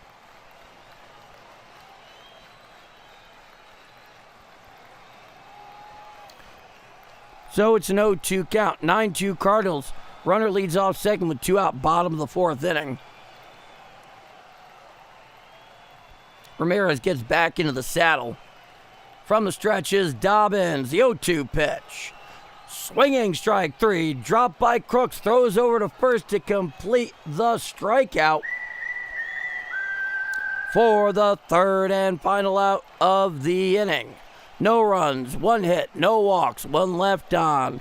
After 4 full innings of play, it is 9-2 Cardinals going to the top of the 5th inning. I'm Paul D, and this is Bombers Game Mike. I'll be right back.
Ridiculous. I think that should fix it.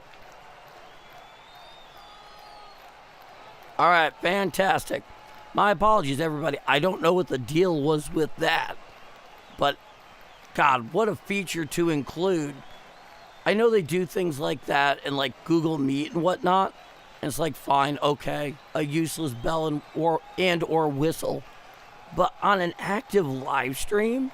Are you kidding me? With no clear way from which to disable that beforehand?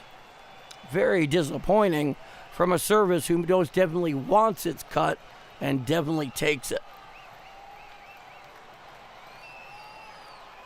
Very good, Brother Joe. So 9-2 Cardinals going to the top of the 5th inning. Due up for the Redbirds, Church, Wynn, and Crooks. 6, 7, 8 in the order. Rollison was out there to finish out the top of the 4th inning. Still showing him in the game here, which would make sense with 2 of the 3 due up being left-handers. Indeed he is. He comes Juan. The first pitch, Nate Church. A sweeper away, ruled the ball. The count is 1-0. Nate Church is 0 for 2. It's a 9-2 Cardinal lead here in the rubber match. Common Wines, Rollison, the 1-0. A slider down and away. Counts 2-0.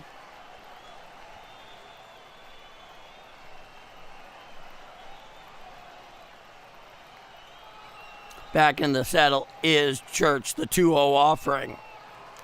A sweeper down and away, correction, a 4-seamer. Nowhere near the zone, actually rolls back to the backstop. Count 3-0. Does Nate Church go into statue mode here? I would have to say the answer is absolutely yes. unless it's a true meatball. Now the 3-0 offering. Ball 4 on the slider upstairs, 4 straight out of the zone. So Nate Church works a leadoff walk, and the Cardinals have a runner on first. Nobody out. Here in the top of the 5th inning, they have a 9-2 lead. I'll say this. The Cardinals, ever since the break, ever since August 3rd after 5 p.m., have been playing so much looser. It's remarkable to watch. Now, the first pitch to Win. A four-seam fastball well downstairs, 5 straight out of the zone. The count is 1-0. It's a lefty-righty matchup here with Mason Wynn. Runner on first, nobody out. 9-2 Cardinals, top of 5. Runner leads. Coming set is Rollison, who throws over to first. Back in time is Nate Church with the head first slide.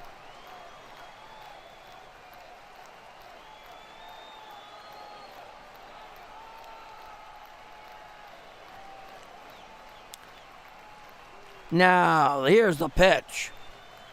A four-seam fastball down and away, and the count is 2-0. 6 straight out of the zone here from Rollison, to the point where Amaya is going out to have a few words with the man. Harold Houseman with the $2 super. Those two dudes, first to correctly answer trivia. All right.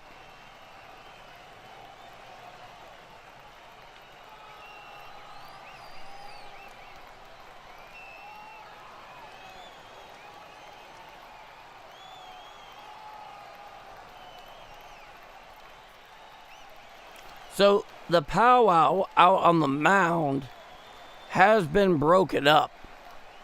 And Amaya definitely had to have a word with him, because those 6 straight out of the zones were not questionable. They were nowhere near the strike zone.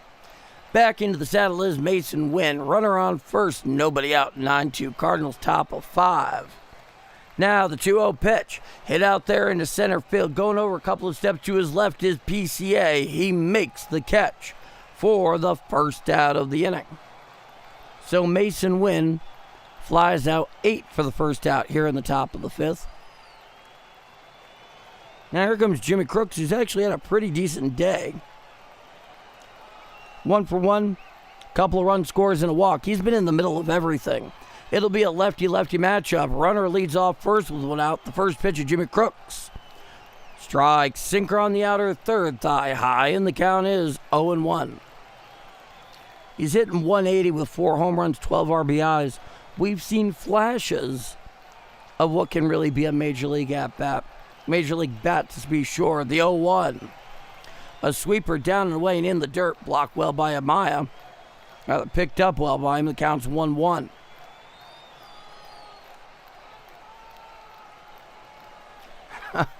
I suppose he did, Missouri Gaming. I suppose he did. Come in, set. The 1-1. Hit to the left side. Picked up by Bregman. Shoves to second, 1. On to first. A double play. An inning-ending 5-6-3 double play to end the inning.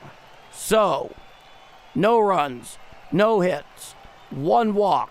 Nobody left on. After 4.5 innings of play, it is 9-2 Cardinals going to the bottom of the 5th inning. I'm Paul D, and this is Bombers Game Mic. 9-2 Cards going to the bottom of the 5th. All right. Due up for the Cubs in the bottom half.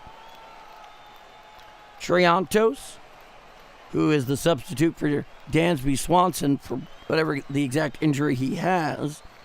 Michael Conforto, then Miguel Amaya. So 7, 8, 9 in the Cubs order. Oh, good to see you, Kokoda. Hope everything is treating you well there in Southeast Texas.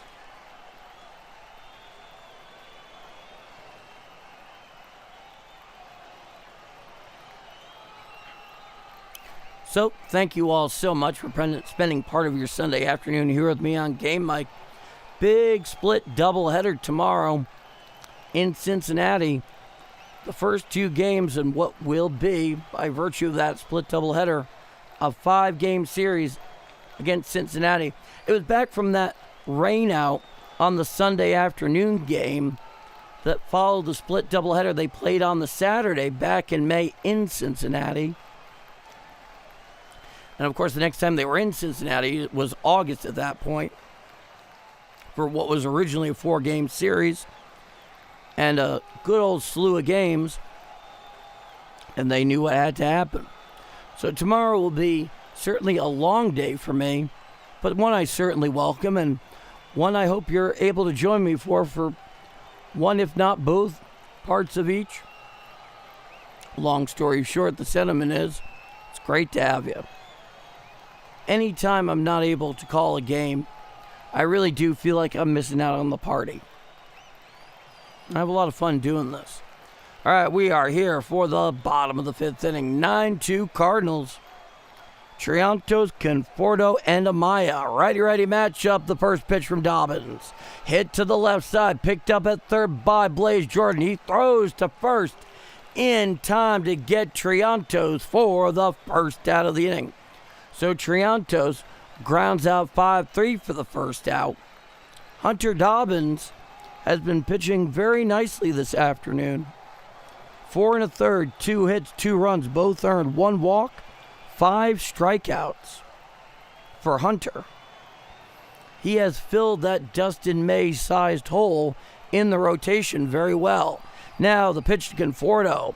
A slider strike on the inner third at the knees. The count is 0-1. It's a righty-lefty matchup. Conforto is 0 for 1. 231, 10 home runs, 30 RBIs for Michael Conforto, the 0-1. A four-seam fastball up and in. The count is 1-1.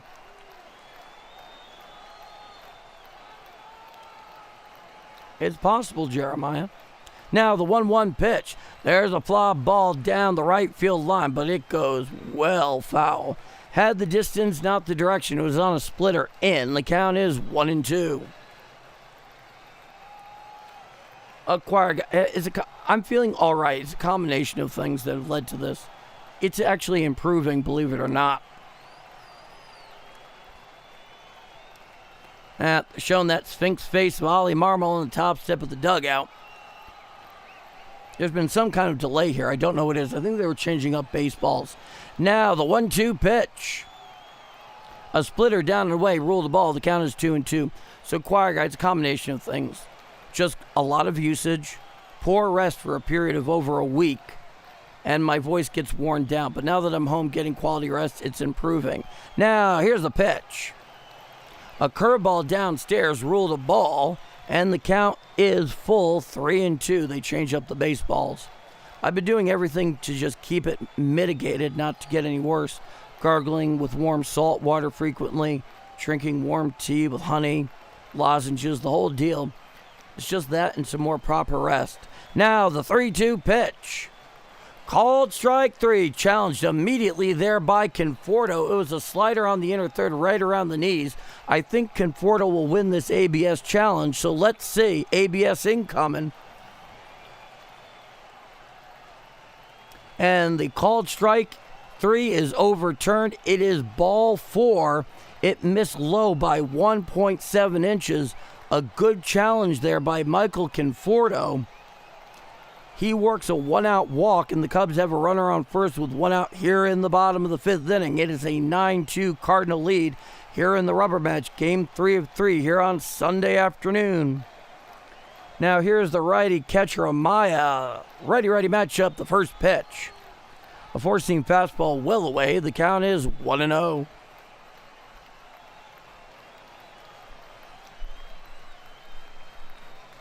On deck is Pete Crow Armstrong. Yeah, everybody keeps saying local honey. My dad kept saying that, Kokoda. Coming sets Dobbins. The 1-0. A check swing on the sweeper way. Did he go around? No, says Blue down the first baseline. The count is 2-0. Oh, I want to hear the gong too. We got to use it for the first time on Friday afternoon. Runner on first, 1 out. It's a 2-0 count here to Miguel Amaya. Now, here's the pitch. Strike. Sinker down Broadway at the knees. The count is 2-1. This next pitch will be Dobbins' 75th in 4 1/3 inning of work. Amaya gets back into the saddle. Runner leads off first. Dobbins looks into Jimmy Crooks. Heat comes set at the Birds. And deals. A curveball down and away, and the count is 3 balls and 1 strike.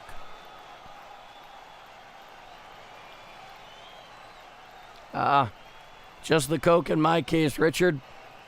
Can't drink the alcohol. Medical condition.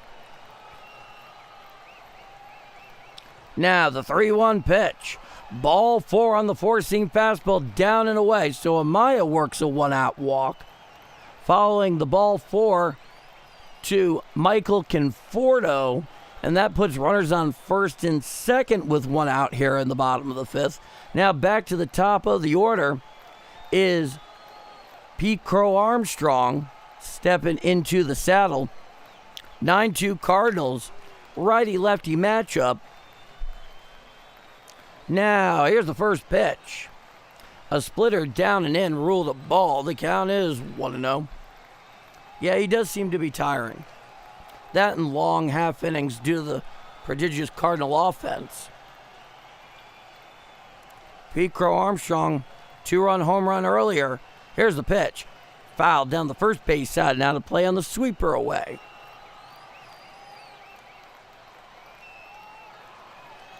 Yeah, 1 for 2, a couple RBIs on a no-doubter to right.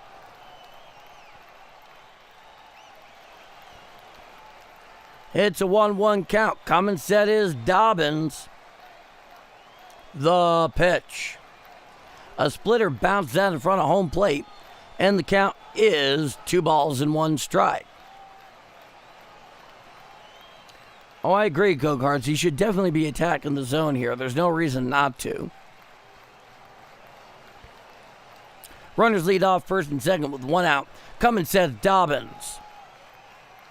The 2-1 to PCA. Swinging strike on the 4-seam fastball upstairs. PCA swings right underneath that one. That brings the count even at 2-2. Time is granted by the home plate umpire at the behest of PCA, who briefly steps out, but gets gingerly back into the saddle. Dobbins, he comes set. The 2-2 offering. Foul tipped on the splitter, down and in. Crow Armstrong just gets a piece of that one. It was very low and very in, but he managed to get some lumber on it. Count remains 2-2. This is a guy you definitely want to be careful with. We saw why earlier and many times before. Dobbins comes set. The 2-2 offering. Hit foul into the stands in right. The count remains 2-2.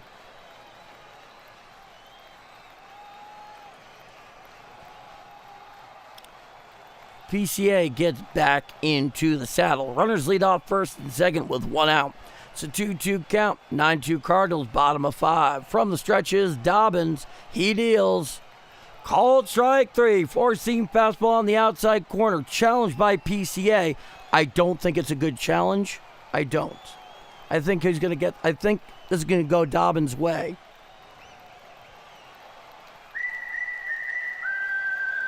For the second out of the inning. Almost nothing but zone on that. So that was the last challenge available to the Cubs. They have no more in regulation. Cardinals sell both of theirs. It was on the outer third just below the belt. It was a bad challenge by Pete Crow Armstrong. So that'll be the second out of the inning. Now here is Seiya Suzuki, righty-righty matchup, the pitch. Chop foul down the third base side, out of play on the slider away. The count is 0-1. So runners on first and second with 2 out here in the bottom of the 5th inning. It's a 9-2 Cardinal lead. Seiya Suzuki is in the box. 85 pitches so far for Dobbins, who comes set, the 0-1. Strike, sweeper on the outer third at the knees. The count is 0-2.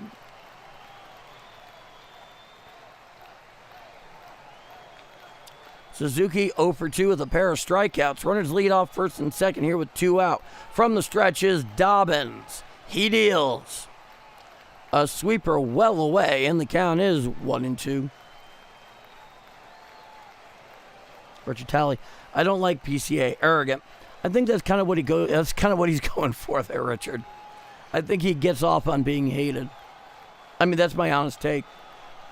Now he sets the 1-2. A sinker away, just a little low, just a little too far away. The home plate umpire kind of flinched, but it was a ball, and the count is 2-2. Dobbins sets. He deals. Swinging strike 3. Down, hacking goes Suzuki for the final out of the inning. No runs, no hits. 2 walks, 2 left on. After 5 full innings of play, it is 9-2 Redbirds here in the rubber match. Game 3 of 3 on the north side of Chicago. I'm Paul D. And if you're enjoying my call of Redbird action here on Game Mike this afternoon, you haven't done so already, and you feel I've earned it, please leave a like. You have my eternal gratitude, and it's helping out this channel continue to grow, get this out there to more Cardinal fans and baseball fans more generally. And if it's your first time here or you've been back a bunch and you enjoy the experience, but you're not subscribed, well, hit subscribe. Great community on Game Mike. Would love to have you. With that said, 9-2 Cardinals going top of 6. I'm Paul D, and this is Bombers Game Mike.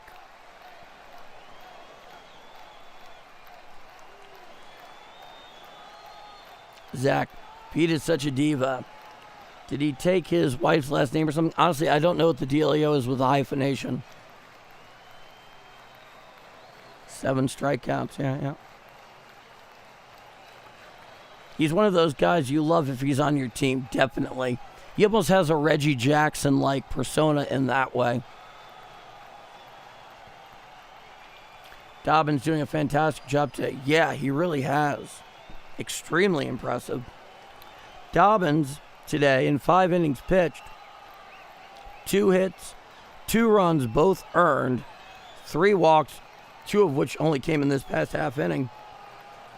7 strikeouts on the 2-run homer for the aforementioned PCA earlier in the game. He's been fantastic. Due up for the Redbirds in the top of the 6th, Blaze Jordan, J.J. Weatherall, and Ivan Herrera. 9-1-2 in the Cardinal order.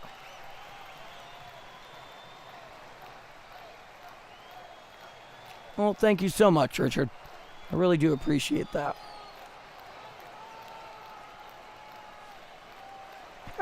That's an interesting way of thinking about it, Missouri game.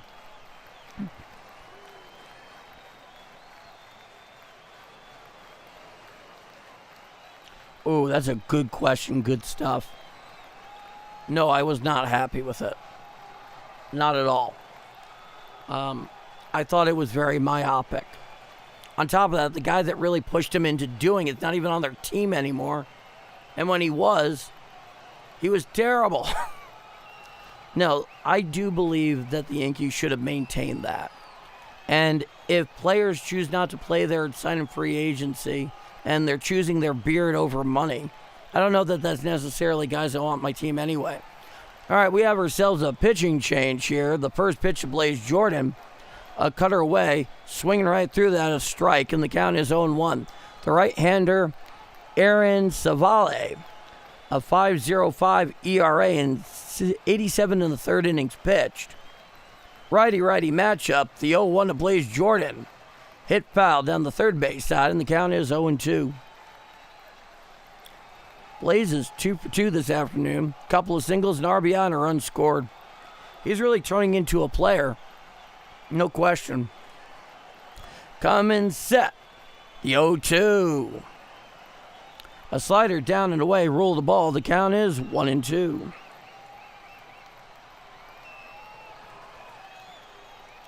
Savale, 31 years old. Originally drafted by the Cleveland Indians in 2016. The 1-2 pitch. Swinging strike 3 on the Looks like a cutter up and away for the first out of the inning. So Blaze Jordan goes down hacking. Savali comes in trying to restore some order here pitching-wise for the Cubs. Yeah, drafted in 2016 by the Cleveland Indians, then Indians, in round 3, 92 overall. A product of Northeastern in Boston. Now here is J.J. Weatherall. 1 for 2. Here's the pitch.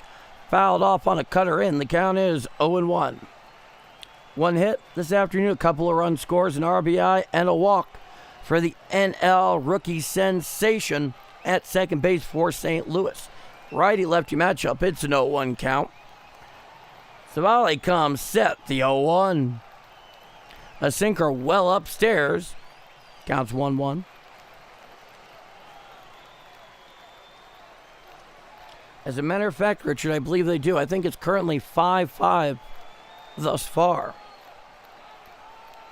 Savali comes set. Infield shaded towards right with the lefty Weatherall, the 1-1 offering. Swinging strike on the splitter. Down and in. The count is 1-2. Yes, indeed. Tommy John. Yeah, he's known for many things, but at the end of the day, it's that elbow surgery. It's changed the game in a lot of ways. Savali comes set, setting up away as Amaya. He deals to Weatherall. A cutter up and away, ruled the ball. The count comes even at 2-2.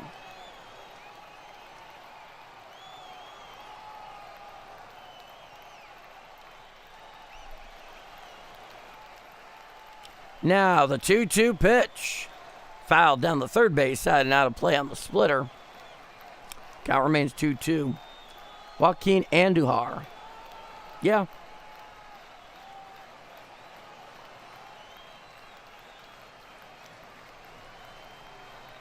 Certainly. Nobody on with one out. Top of the sixth inning. 9-2 Cardinals. Savali deals. Fouled back on the cutter up and into Weatherall. The count remains 2-2.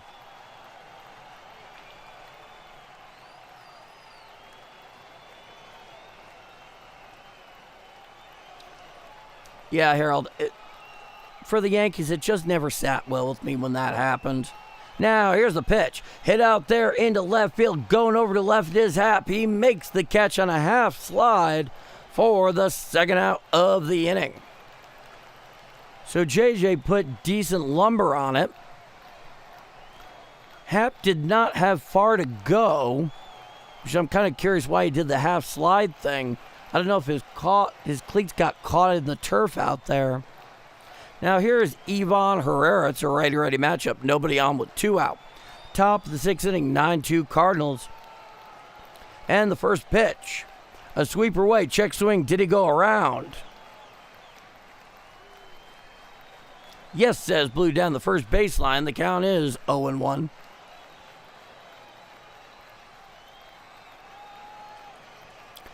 Savali comes set and deals. A sinker up and in, ruled a ball. The count is 1-1 to Ivan Herrera. Herrera's 0 for 2 this afternoon, but he had that walk with the bases loaded, and he's also struck out. Now, here's the pitch. A curveball on the outer third, right there at the knees. It is ruled a ball. The count is 2-1.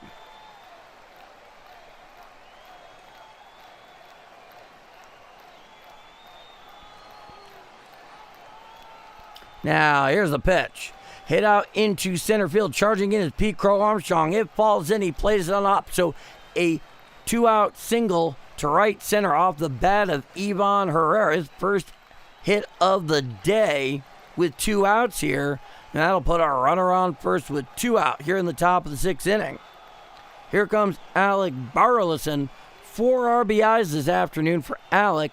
2 of them came on a 2-run home run back in the top of the first inning.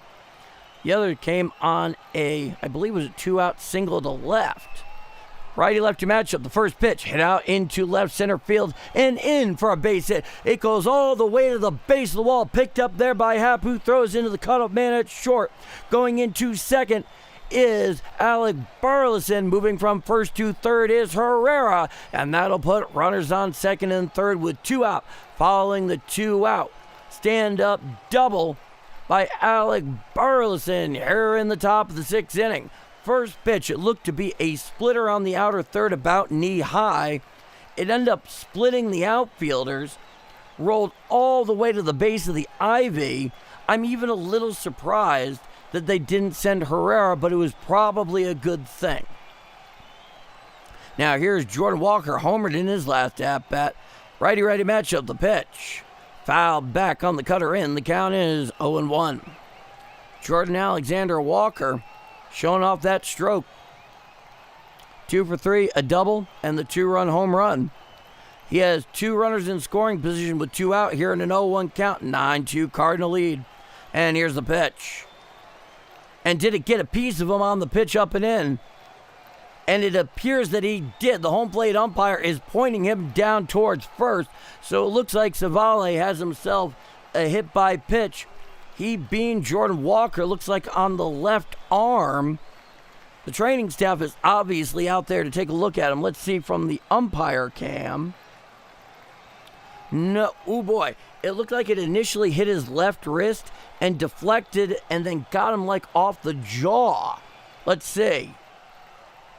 No, it hit him on the jaw and almost hit him here like just to the right of his right eye. He's fine. He's up on his feet. He's on his own power. They're checking out his wrist first and foremost, his left wrist. The pond is full of ducks, Thurman, so they're out there on first taking a look at one of their premier offensive players. He seems to be fine. So a hit by pitch by Aaron Savale. And now the bases are loaded for none other than Joshua Baez. The pond is full of ducks, Thurman, for Joshua Baez. It's a righty-righty matchup. The first pitch from Savale. Strike. Uncle Charlie down Broadway. The count is 0-1, 79 miles an hour. 9-2 Cardinals, top of 6. Joshua Baez is in the saddle. The 0-1 offering. Strike. Sinker down Broadway, just about knee high. The count is 0-2. Credit to Savale here. He's attacking the zone. Not that he has a choice. Joshua Baez is 0 for 3 with a strikeout. Nowhere to put him if you're Savale and the Cubs. Savale gets on to the rubber. Sits more towards the third base side of it. Setting up away is Amaya. The 0-2. A cutter well away and out of the zone. The count is 1-2. Sure feels that way, Scotty. A lot of base runners for the Redbirds this afternoon. Savale comes set. Now the 1-2 to Baez. Foul back, just got a piece of that cutter away. Right off the mask of Amaya. Count remains 1-2. Pond is full of ducks, Thurman. The bases are loaded with 2 out. 9-2 Redbird lead here in the top of the 6th.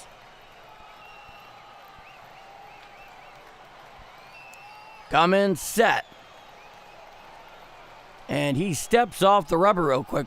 Apparently, Savale and Amaya have a little trouble getting on the same page here against Baez with the bases juiced.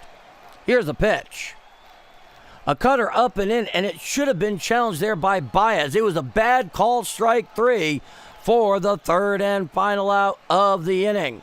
So Baez goes down in the observatory, gets the backwards K, strikes out with the bases loaded for the final out of the inning. No runs, and the bases left loaded. We head to the bottom of the 6th inning. It's a 9-2 Cardinal lead. I'm Paul D, and this is Bombers Game Mike. 9-2 Cardinals going bottom of 6. So this is definitely one of those times. So the Cardinals have both of their ABS challenges here, right? That called strike 3 was both high and inside. And you can definitely tell that rookies, and to some degree this is not unexpected, but this is one of those situations where it can really hurt you, are very tentative in calling for the ABS challenge there because it was simply a bad call. That should have been ball 2, not strike 3. And you know me, I very seldom get on the home plate umpire about bad calls, but that one was a textbook bad call. And because rookies obviously seem to be hesitant on that, and some teams there are some teams will just not let certain players call it. Like, for example, there's some teams apparently where it's policy where the pitcher is not allowed to call for the ABS challenge. By rule they can, but they don't think they have a good enough look, and they may be too emotional in the moment, so they leave it up to the catcher, who invariably has the best look and the best sense of the strike zone. And, for example, there have been a number of times when Jimmy Crooks, either in the box or behind the plate, as a rookie himself, should have called for an ABS challenge and didn't. So this is not something that is unprecedented, at least in terms of my observation of events. Unfortunately, though, he didn't call for it. I mean, I get it. It's his second major league game, right? We can't pretend that he's going to be Roy Hobbs here, but that's one of those times where, like, man, I really should have pulled the trigger on that. They have both of them. That's why you use it. No, they don't. And you understand why, but there are times where, like, man. Now, here's Hunter Dobbins out for his 6th frame. He will face Alex Bregman, and the first pitch of Bregman. A slider upstairs. The count is 1-0. Bregman is 0 for 2 on the afternoon. 9-2 Cardinals, bottom of 6 here in the rubber match on the north side of Chicago. Coming winds Dobbins, the 1-0. Strike. Slider on the inside corner below the belt. The count is 1-1. Dobbins has been done very well this afternoon. That was his 91st pitch. It's a righty-righty matchup. After Bregman, we have Happ and Horner. Maybe so, Jeremiah. Now the 1-1. A slider up and in, ruled a ball. The count is 2-1. Interesting coincidence there. That was the same pitch that was called strike 3 on Baez. It was a ball to Bregman. The count's 2-1. Coming winds Dobbins. He deals. A four-seam fastball away, ruled a ball. The count is 3-1. Well, thank you so much, Jeff.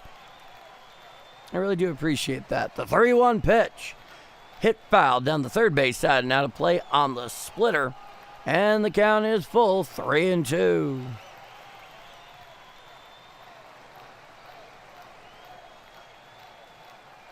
Dobbins looks in. Bregman's in the saddle. He deals. Foul tip, squibbed, and rolls over towards the Cubs on deck circle. The count remains 3-2. I try to be thorough, Jeff, with brevity if at all possible. Looking in is Dobbins. He winds a 3-2 to Bregman. A curveball down and in, ball 4. So Alex Bregman works a leadoff walk here in the bottom of the 6th.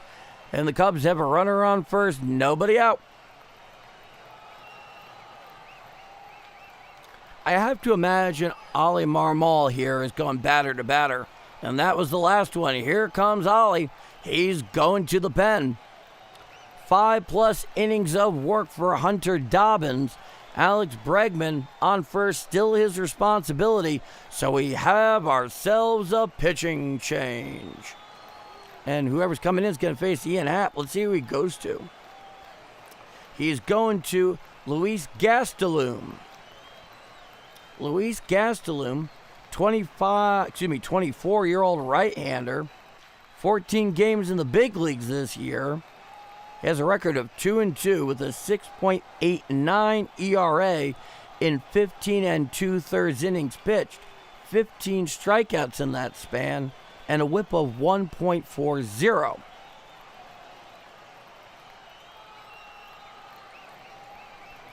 So in his last appearance, let's see. So in his last appearance against Philadelphia, that was back on the 12th,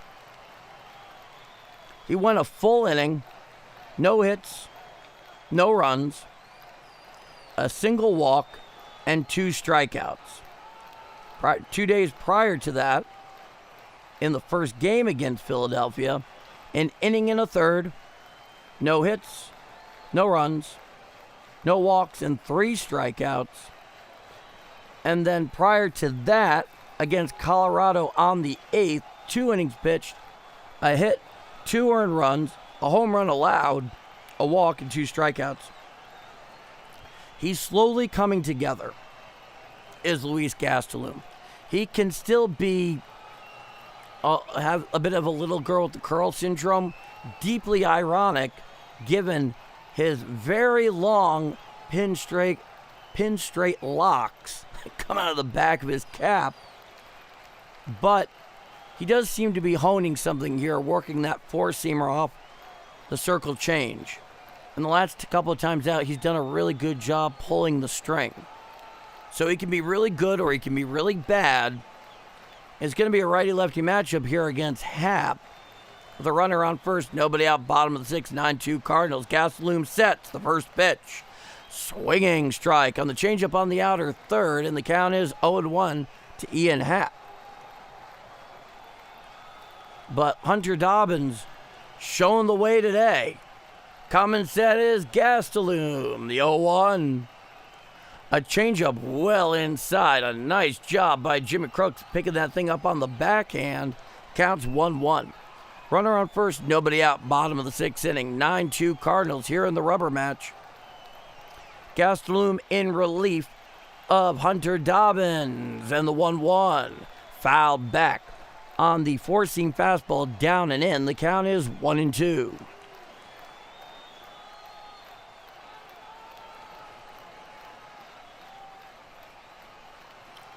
Happ gets back in the saddle. Runner leads off first. It's a 1-2 count.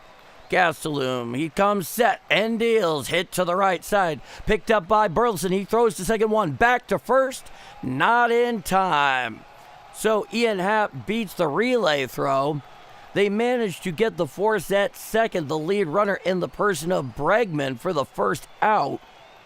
Very nicely turned there by Burleson. Just wasn't enough time. So Ian Happ reaches on the fielder's choice, and that'll make it a runner on first with 1 out. Here in the bottom of the 6th, it's a 9-2 Cubs lead. Now here's Nico Hoerner, righty-righty matchup. Here's the pitch. Strike, 4-seam fastball inside corner. The count's 0-1. Nico Hoerner is 0 for 2 this afternoon. Time is granted by the home plate umpire at the behest of Nico Hoerner, hitting .258 on the year. Ian Happ is at first, reaching on that fielder's choice. He takes a very short lead. Gastelum sets the 0-1. Hit to the left side and into left field for a 1-out hit off the bat of Nico Hoerner. And that puts runners on first and second with 1 out here at the bottom of the 6th inning. And Braylon Beasley with the $5 super. Thank you so much, Braylon. I really appreciate it. You're really a chip off the old block. I thank you so much. Now, due up is the lefty hitting Ramirez, the first baseman, who's 0 for 2. It's a righty-lefty matchup. Runner on first and second with 1 out, bottom of 6.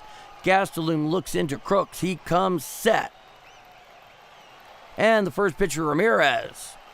A 4-seam fastball just inside, ruled a ball. The count is 1-0.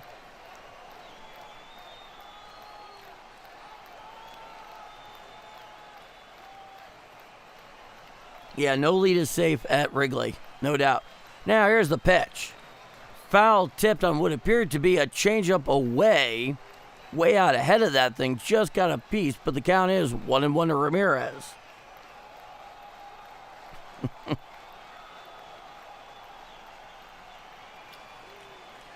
Now Gastelum comes set. The 1-1 pitch. Swinging strike on the changeup away. Pulling the string there is Luis Gastelum. And the count is 1-2 to Ramirez. Runners on first and second with 1 out, bottom of the 6th inning. 9-2 Cardinals here in getaway day.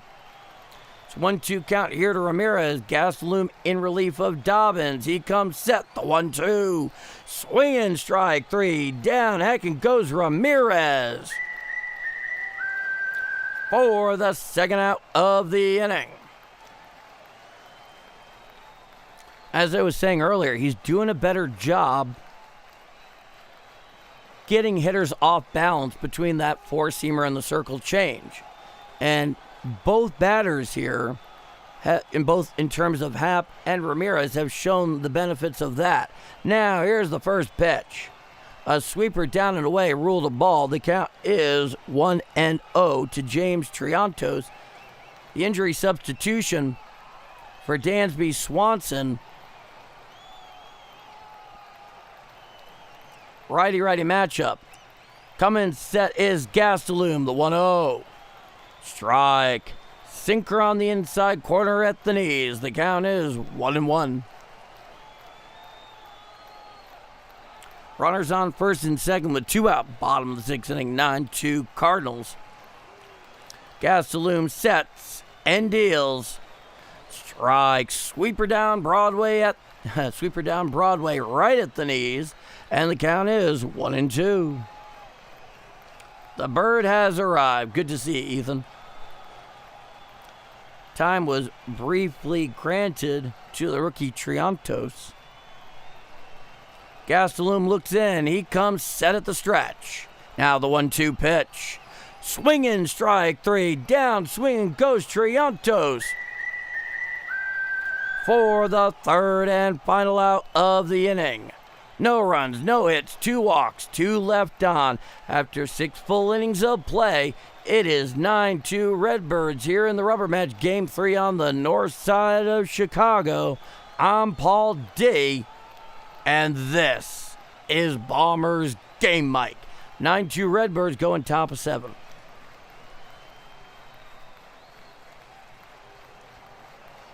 All righty.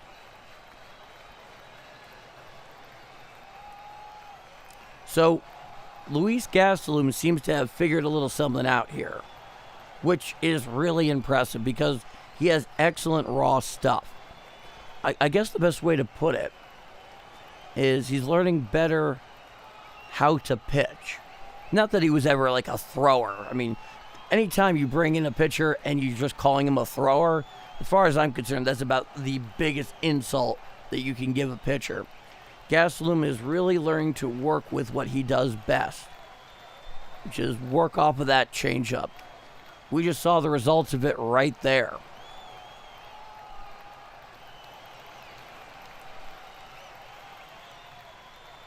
Oh, outside of the ballpark, I don't know. Well, first question I would ask you is, Missouri Gaming, have you ever been to Wrigley? And 2 is specifically the area around Wrigley. You know, it's a large city. There's always crime. There are some places where violent crime happens more than others. But Northside, Chicago, Wrigleyville, all of that, Lakeview, I mean, those are some rather desirable places to live. I lived on the north side for a number of years in Rogers Park. Rogers Park definitely has its share of crime and occasionally violent crime. But around Wrigleyville, you're more likely to have a drunken brawl in most cases, certainly on game day. Oh, yeah. Southside has, and historically has, a great many problems, and crime and violent crime is chief among them.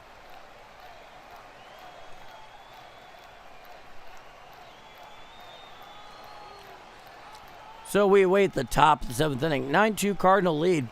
Somebody was saying you've seen too many games at Wrigley to feel comfortable. And whoever said that is absolutely right. Now, here's the first pitch. There's a fly ball just beyond the lip of the infield dirt. He makes the catch. Does, I believe, Triantos. Indeed, Triantos for the first out of the inning. So Nate Church pops out effectively on the first pitch. That'll be the first out. Savali's still in there for the Cubs. Here comes Mason Wynn. On deck is Jimmy Crooks. It's a righty-righty matchup. Mason Wynn 0 for 2 with a walk and a run scored. Savali sets the first pitch to Wynn. Strike. Cutter on the outside corner below the belt. Count is 0-1.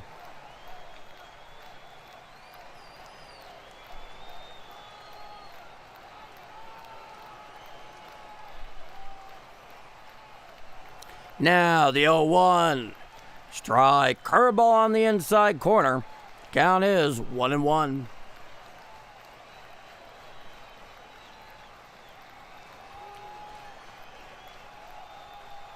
Correction, it's showing 0-2 on the score bug there. I could have sworn. I could be wrong. Here's the pitch. A cutter well upstairs ruled a ball. And it's 1-2.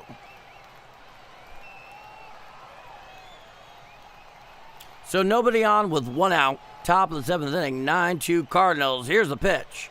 Swinging strike. And did he get a piece of it? Let's see. Apparently so. And the count remains 1-2.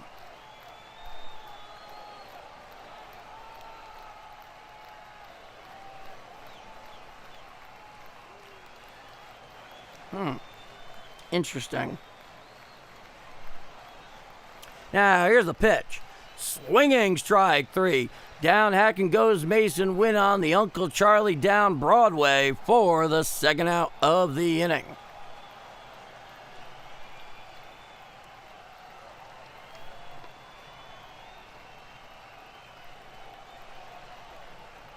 So, a couple of quick outs here in the top of the 7th inning. And we're going to have Jimmy Crooks stepping into the box. Nobody on with 2 out. Top of 7, 9-2 Cardinals. Righty-lefty matchup. Come and set Savali. The first pitch to Crooks. Strike. Splitter on the outer third at the knees. The count is 0-1.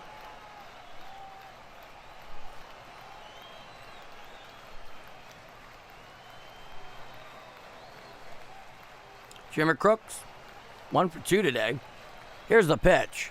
A cutter well away for a ball. The count is 1-1.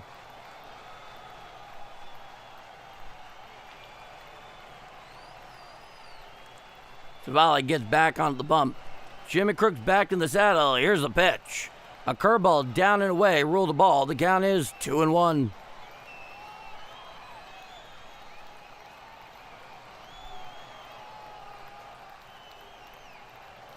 Savali sets. Amaya sets up outside.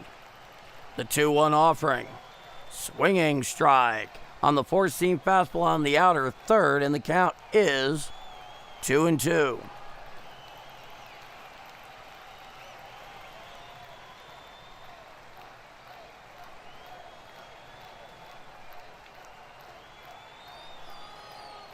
Now the 2-2 offering.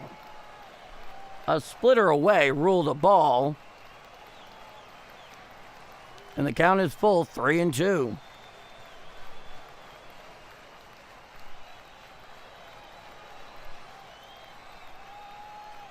Now come in, set. And the 3-2 pitch. Swinging strike 3. Down, Hacken goes Jimmy Crooks for the third and final out of the inning. No runs, no hits, no walks. Nobody left on after 6.5 innings of play. It is 9-2 Redbirds, and it's 7th inning stretch time out at Wrigley Field. It is a 9-2 Cardinal lead here in the finale. I'm Paul D, and this is Bombers Game Mic. 9-2 Cardinals going bottom of 7.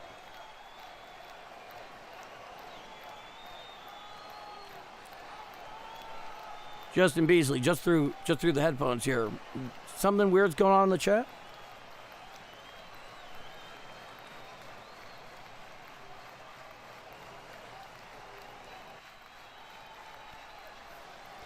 Here, let me send you something on the message feature here in Source.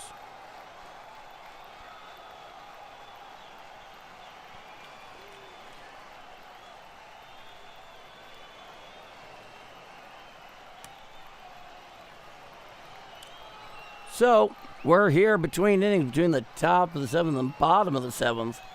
The Cardinals bats have shown up today. So has his pitching. Hunter Dobbins was once again fantastic. In every start since the departure via trade of Dustin May, he has been everything you could hope he would be. And that's kind of a big deal.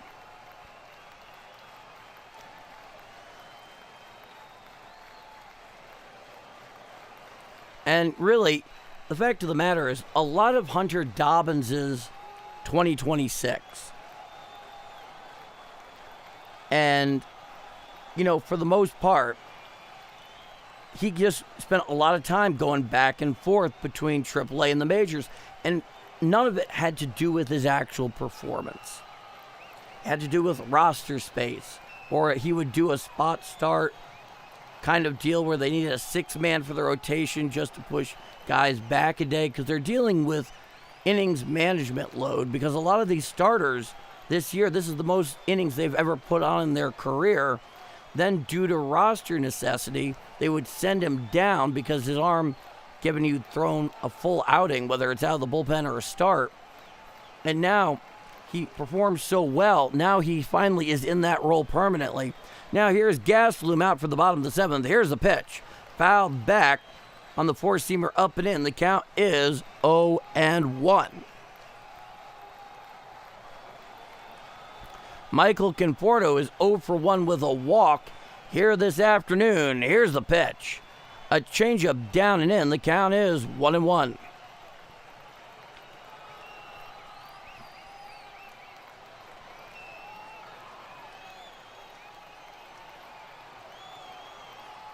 Now, here's the pitch. Swinging strike. Swinging over the top of that changeup down and into Michael Conforto.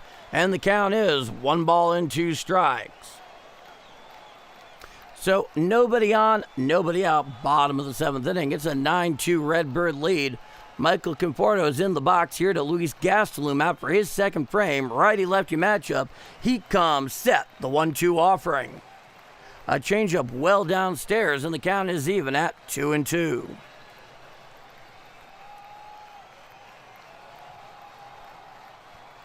Who they play after Cincinnati? I believe they go to Philadelphia. Now, here's the pitch. Fouled back. What appears to be the 4-seam fastball upstairs. The count remains 2-2. Yeah, after they have the 5-game series in Cincinnati, they play Philadelphia at Citizens Bank.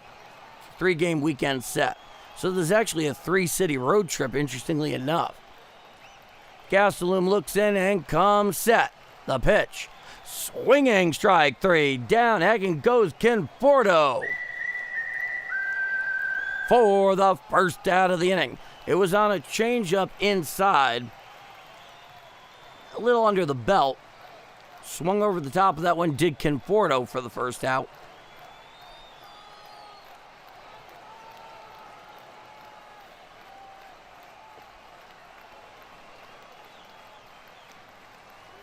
Now, here's the pitch. Strike, sinker down Broadway. The count is 0-1. To Miguel Amaya, the catcher, the 9-hitter, is 0 for 1. It's a righty-righty matchup. Coming set is Gastelum, sitting up inside his Crooks. Here's the pitch. A sinker up and in, ruled a ball. The count is 1-1.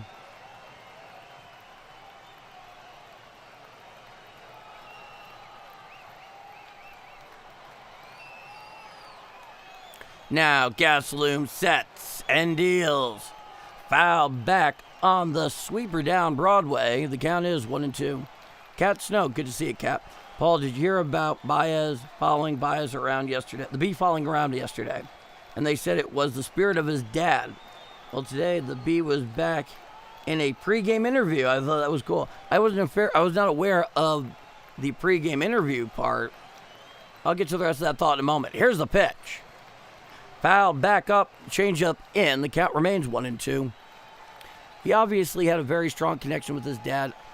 I believe his dad died a few years ago, and he made the promise that he'd make the big leagues. Now, coming set is Gastelum.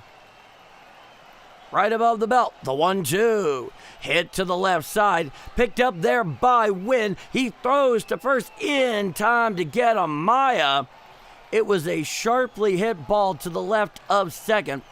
Mason Wynn manages to pick up the short hop in center field on a feet first sliding attempt, get back to his feet, throw to first to get Amaya for the second out. Just excellent glove work there by Mason Wynn. Now back to the top of the order with Pete Crow Armstrong. Righty-lefty matchup with nobody on, 2 out. Here's the pitch. A changeup away, ruled a ball. The count is 1-0.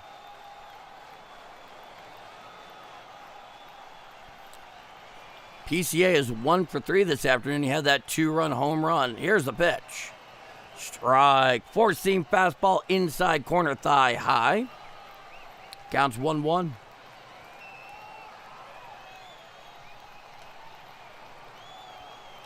Gastelum comes set. The 1-1 pitch.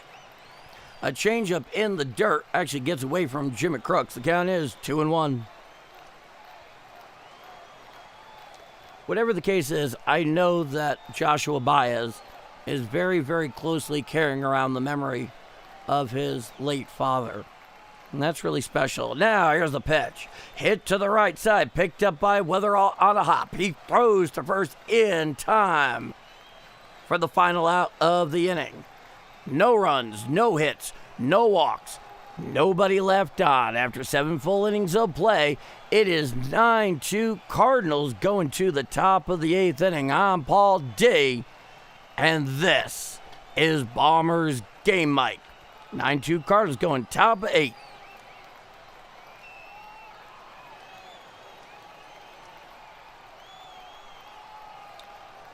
So it's just one more element of this early story of Joshua Baez. And hey, anytime you see a player come up, whether it's for your team or not, in your heart, you're like, man, this guy is living out a dream right now. He's finally in the big leagues. Imagine the emotions most of those guys are feeling at that point, having finally made it. And from the third-party perspective, you know that making it is obviously such a low percentage of success that you have beaten out millions of others along the way. And then you also know that in many ways it's harder to stay there than it was to get there. And it was really hard to get there. And so you want them to have a good career. And you see a guy like Joshua Baez, who for all intents and purposes may very well be a genuine 5-tool player. We're going to find out. And when you get a personal element in it, like for example, a promise he made to his late father, having to do with the very occasion that he was involved in that day, I think that's something that all of us can really empathize with and say, hey man, I may not be a major league ball player, but that's heavy. Good luck, young man. At least that's how I think about it. And Joshua Baez, a likable dude, very young face. They're giving us more action of the air show there. That's fun. I guess it's kind of unavoidable, given the situation. Do it for the Redbirds. Blaze Jordan, J.J. Weatherall, and Ivan Herrera, 9-1-2. They have a 9-2 lead here in the top of the 8th inning in the rubber match.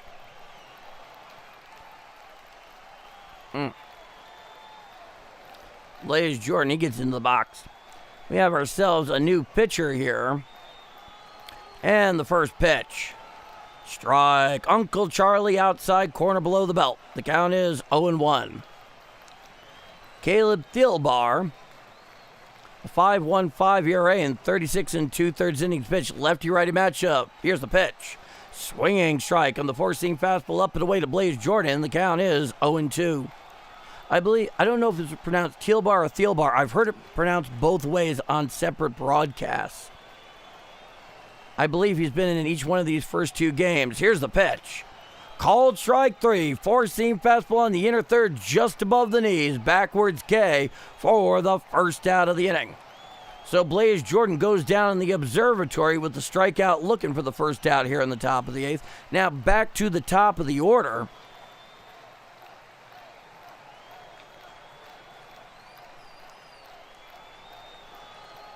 I'm very happy to hear it, David. Now here is J.J. Weatherall. It's a lefty-lefty matchup, and the first pitch. Strike, four-seam fastball down Broadway below the belt. The count is 0-1. J.J. Weatherall, 1 for 3, a double, a walk, an RBI. 2 runs scored this afternoon. Now the 0-1. Hit on up the middle. Picked up there by the second baseman. He throws over to first, not in time. So an infield one-out single by J.J. Weatherall. And the Cardinals have a runner on first with 1 out here in the top of the 8th inning.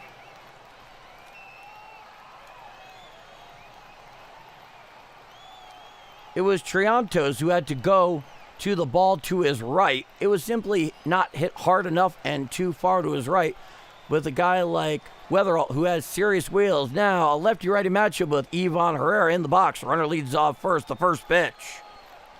A curveball down and in, ruled the ball. The count is 1-0. Herrera, 1 for 3. Sac fly, single. Now the 1-0.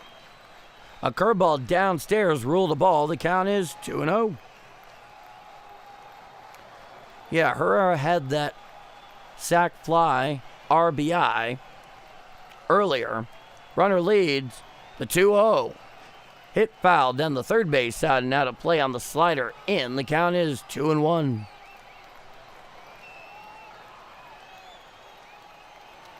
Completely, David. I understand. Anybody who loses a parent, one that you're close to, one that has had a wonderful impact on your life, before their time, you never can help but think, man, they would have loved X, Y, or Z occasion. I think that's something that many of us who have been through that kind of experience understand very well. Now, Tealbar sets the pitch. A curveball up and away, ruled a ball, and the count is 3 balls and 1 strike. So a runner on first with 1 out. 3-1 count here to Ivan Herrera, the lefty Tealbar in the game. The 3-1 offering. Ball 4 on the slider in. So Ivan Herrera works the 1-out walk, and the Redbirds have runners on first and second with 1 out. Here in the top of the 8th, they have a 9-2 lead. And here comes Alec Burleson, so that'll be a lefty-lefty matchup. On deck is Jordan Walker. Both of those young men have gone deep today. Burleson, has 4 RBIs. Common sets Tealbar, the first pitch of Burley. A four-seam fastball well upstairs. The count is 1-0. Yeah, see, Johnny, that basically cost him a couple of games worth of paycheck. Now, the 1-0 pitch. Strike, four-seam fastball, inner third below the belt. The count is 1-1. But it's undoubtedly worth it. 30 people showing up for your first big league game. That's huge.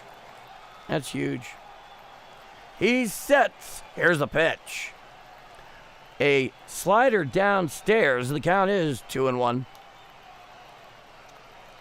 150 plus likes. No kidding, Doge Bowl. Thank you so much. Each and every one of you. Now, Tealbar sets the 2-1 offering. Hit foul down the third base side and out of play. The count's even at 2-2. So runners on first and second with 1 out. Top of the 8th inning. It's a 9-2 Redbird lead.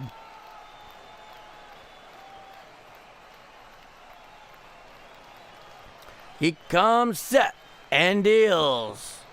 Swinging strike 3. Down, hacking goes Burley on the four-seam fastball away for the second out of the inning. Tealbar just challenged him there straight up with number 1 on the outside corner. And he beat Burley in that battle for the second out. And here comes Craig Counsell. He's going to the pen. Let's see who he has in mind. Whatever the case is, we now have ourselves a pitching change. Let's take a look, shall we? Okay. All right. Who is Craig Counsell going to? Has not shown it yet. But as soon as I know, you will know. Ah, I see what he's doing here. He's going to the 32-year-old right-hander, Trent Thornton. In 36 games this year, Thornton has a record of 5-4 with an ERA of 2.61, 38 innings pitched exactly, with 20 strikeouts in that span and a whip of 1.08. So Trent Thornton, he's coming in with runners on first and second and 2 out. He's going to face Jordan Walker, who went deep earlier. On deck is the much talked about, and rightfully so, Joshua Baez.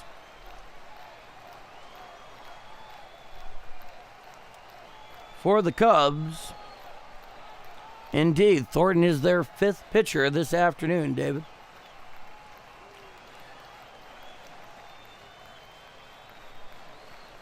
This pitching change is brought to you by Kleenex, the official tear-drying tissue of the Chicago Cubs.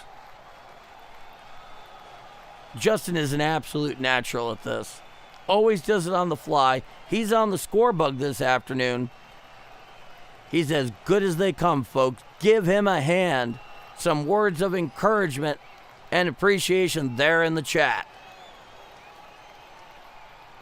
Runners on first and second with 2 out. Here comes Jordan Walker, righty-righty matchup. The first pitch from Thornton.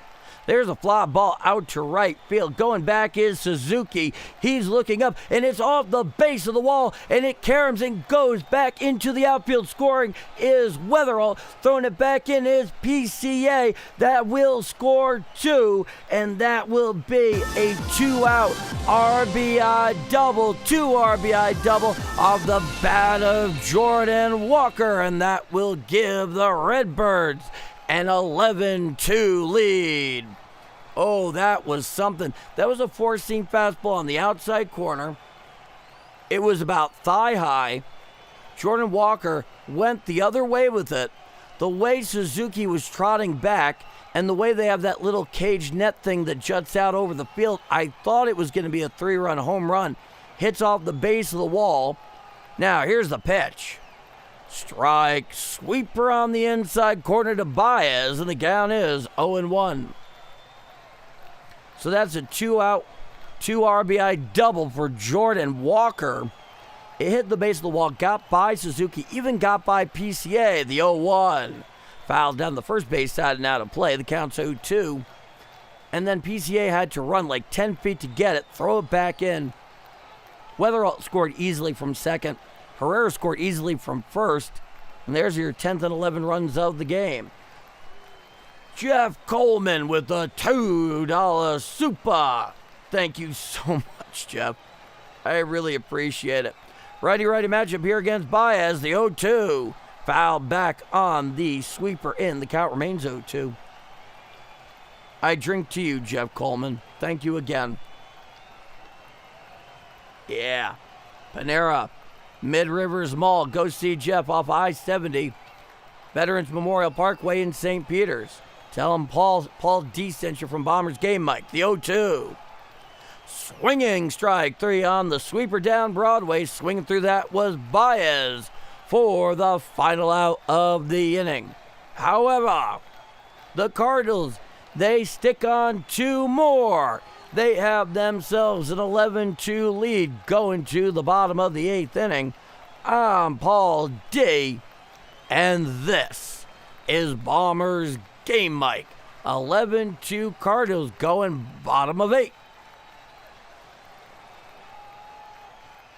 Well, Cardinals have been all over Cubs pitching this afternoon like crows on curly fries, folks.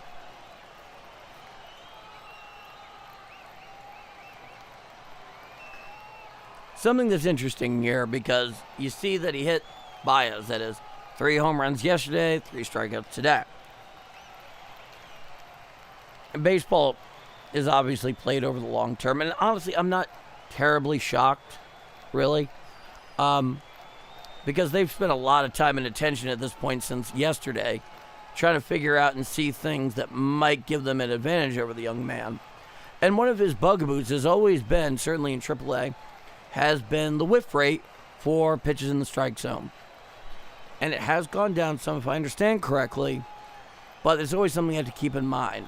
That and now the expectations are set so incredibly high, you always hope that, we have a Ruthian figure in our midst. And, he's the best ever, but you get what I'm saying. Point is, I'm curious to see how he does in the longer term, see if he's able to make adjustments, continue to improve his game in meaningful ways.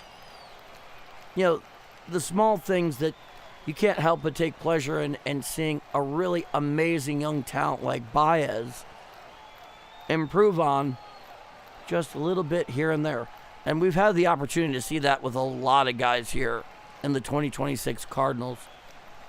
It just makes you appreciate more and more J.J. Weatherall, because out of all of them, even despite yesterday, he's the one that doesn't feel like a rookie.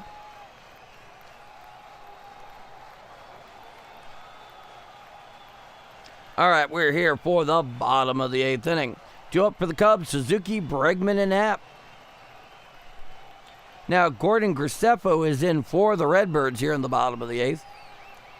26-year-old right-hander in 48 games this year. He's 7-1 with a 3.17 ERA, 59 2/3 innings pitched, and 36 strikeouts in that span, a whip of 1.09.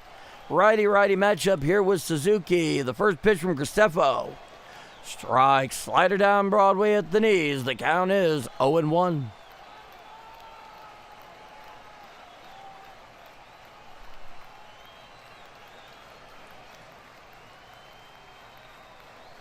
Yeah, me too, go-cards, me too. The 0-1 pitch.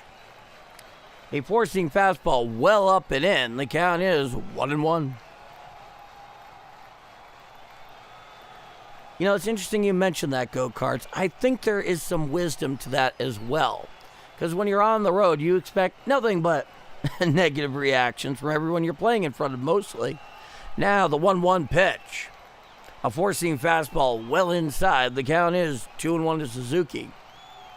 But in fairness, of all the places you could bring up a rook at home for the first time, Cardinal fans are not the worst. Even though, given how encouraging they are, you want to do well. The 2-1. Foul back on the slider up, and the count is even at 2-2.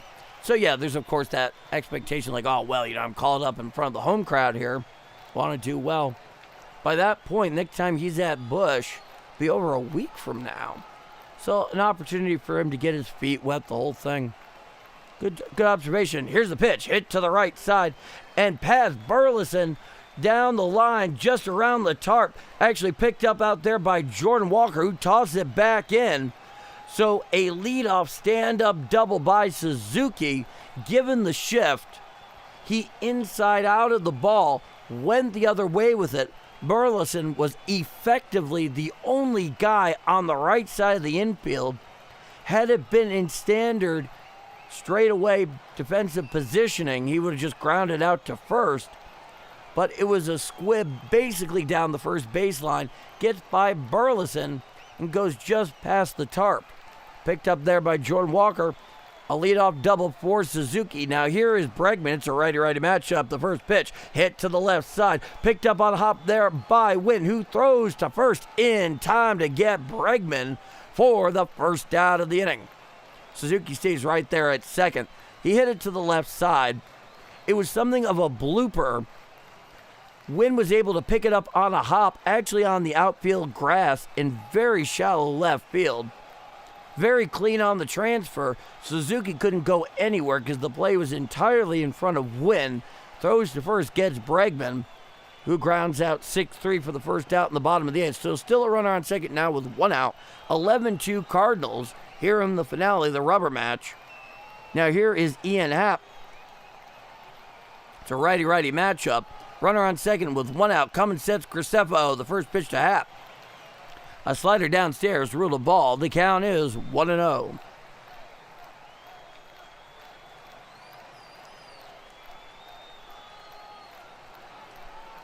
Now, Cummins set. The 1-0 from Graceffo.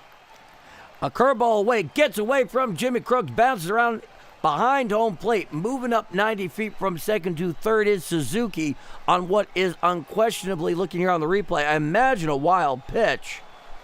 Though I would argue Jimmy Crooks should have stopped that. I don't know how it will be ruled. The fact that it bounced in front of home plate suggests to me wild pitch. Ruled a ball, the count's 2-0, runner on third with one out. And correction, Tyrone Taylor is at the plate. He is pinch hitting. Now here's the pitch. Foul back on the four-seam fastball up. The count is 2-1. Tyrone Taylor is in for Ian Happ. I imagine Craig Counsell just giving him the rest of the afternoon off, given the score. Now here's the pitch. Strike, sinker on the inside corner. Count is 2-2.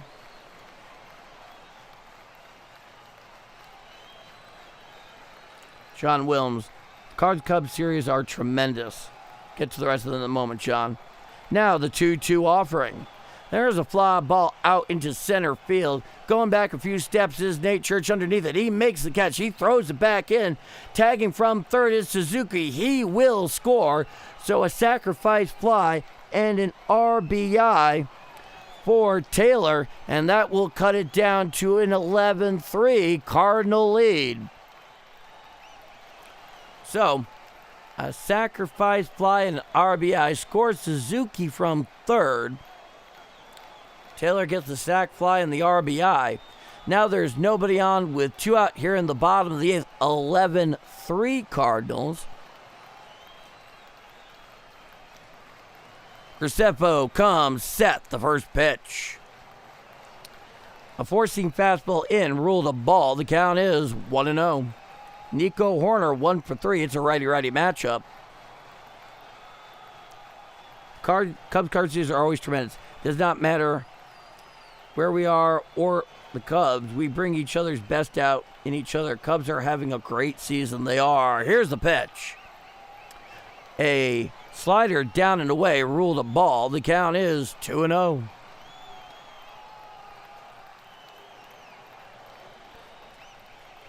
Graceffo sets at the Birds. The pitch. Strike, sinker on the inside corner, about thigh high. The count is 2-1 to Nico Horner. Dodgeball. All the best fans in baseball always hit the like button. Cheers, Dodgeball. Now the 2-1 offering. A slider away, ruled a ball. The count is 3-1.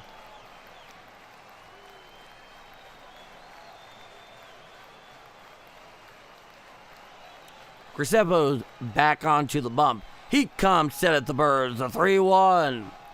Ball 4 on the sinker, up and in. Nico Horner works a 2-out walk here in the bottom of the eighth. Cubs have a runner on first with 2 out. So tomorrow, a minor programming note.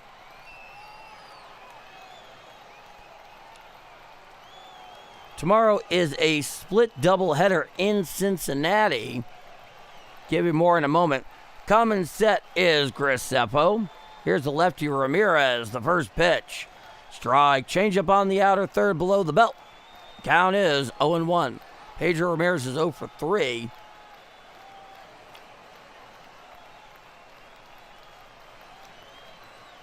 Runner leads off first. Cummins sets Graceffo, the 0-1. Hit to the right side and into center field for a base hit. Picked up by Nate Church. Staying right there at second is Nico Horner. So a 2-out single by Pedro Ramirez. And the Cubs have runners on first and second with 2 out here in the bottom of the eighth. And now we'll bring up the rook Triantos. So tomorrow's a split doubleheader in Cincinnati. Game 1 begins at 12:40 p.m. Central Time. I will be live here on Game Mic at 12:30 p.m. Central Time for the play-by-play live stream. Now, here's the pitch to Triantos. Popped him on up in the infield. Underneath it is Burleson. He makes the catch for the third and final out of the inning. So, no runs and 2 left on. We head to the top of the 9th inning. Correction, 1 run and 2 left on. We head to the top of the 9th inning. It is an 11-3 Cardinal lead. I'm Paul D, and if you're enjoying my call of Redbird action, you haven't done so already, and you feel I've earned it, please leave a like. It's helping this growing channel immensely, and it helps to get it out there to more Cardinal fans who have a lot of trouble following the team day in and day out. Lord knows I appreciate it. And if you like what you see and hear, and it's your first time here, well, by all means, hit subscribe. We'd love to have you aboard. With that said, 11-3 Cardinals here in the rubber match going top of 9. I'm Paul D, and this is Bombers Game Mic. So, full programming note for tomorrow. Split doubleheader, first day out in Cincinnati. Scheduled first pitch at Great American Ballpark, 12:40 p.m. Central Time. I will be here live on Game Mic with the play-by-play stream at 12:30 p.m. Central Time for Game 2 of the split doubleheader tomorrow in Cincinnati. Scheduled first pitch from Great American Ballpark, 5:40 p.m. Central Time. I will be live here on Game Mic with the play-by-play live stream at 5:30 p.m. Central Time. I have both sides of that doubleheader. Hope to see you there. So we await the top of the 9th inning.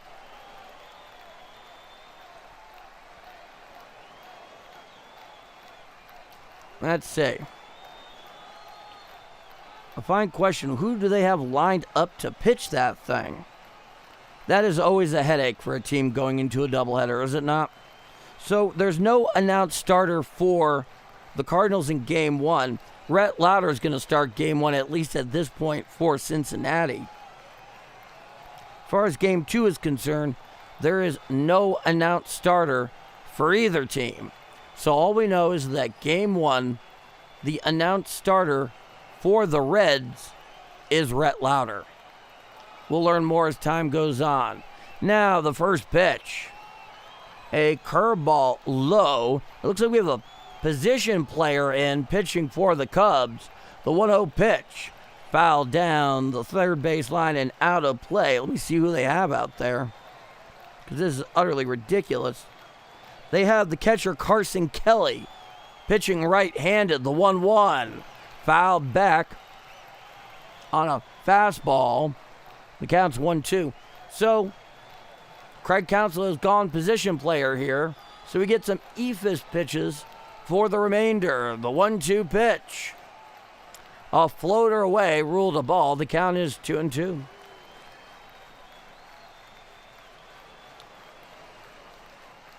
Here's the pitch. A floater called a strike on the outside corner. Count is 3-2. So Carson Kelly, the primary catcher, is in relief. The 3-2 pitch.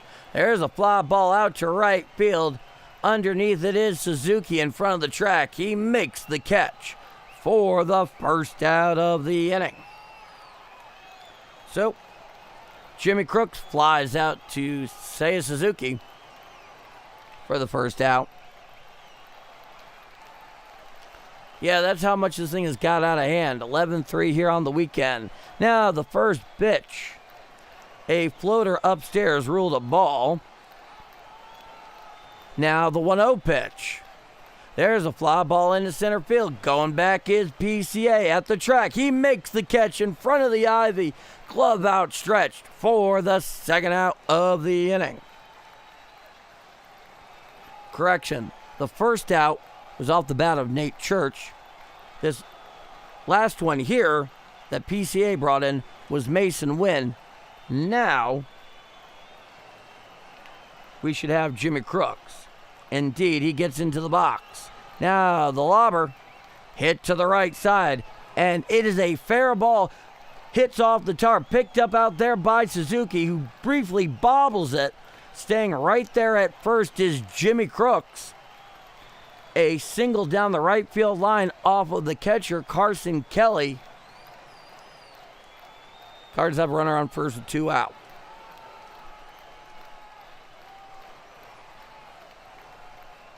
Now, here's a floater. Strike outside corner to Blaze Jordan. The count's 0-1. Runner at first, 2 out. 11-3 Cardinals, top of the ninth. The pitch. Pop straight on up in the infield. In foul territory, calling for is Ramirez. He makes the catch for the third and final out of the inning. No runs, 1 hit, no walks, 1 left on. After 8.5 innings of play, it's 11-3 Cardinals in the rubber match. I'm Paul D, and this is Bombers Game Mike. Let's go back to the chat. Well, I think it's fair to say that with Craig Counsell putting Carson Kelly out on the mound, they're raising a white flag, but there's no blue W in the middle of it. It's just a white flag.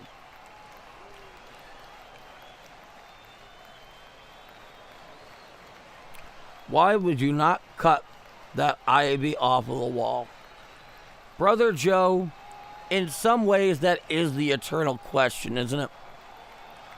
I guess the next thing I'd have to say, I'm glad you appreciated that, Justin Beasley. I guess the thing you have to say there is, it reminds me of a story. I was talking about baseball with my late grandfather, who was much bigger football fan. He thought baseball players were divas, and he wasn't wrong. And he said, I never get why the distances in terms of dimensions of outfield walls are not uniform in baseball. And he said that kind of like half jokingly to tease me, because he knew that would get me to flinch, right? It's kind of, well, tradition and, the various eccentricities of the game. It's the thing that makes it fun. Joe Brady, I think, unfortunately, it kind of still falls in that category. In terms of rationality, in terms of, what's good for your players' health and what's good for your team, I think those have all were just kind of just set nicely aside a long time ago. That and the Ivy had become an actual part of Cubs branding, so they could never get away with it, without inciting, like a soccer hooligan riot. Exactly, Roger. All right, folks, we are here for the bottom of the ninth. Is this Ferguson? Very, very well be.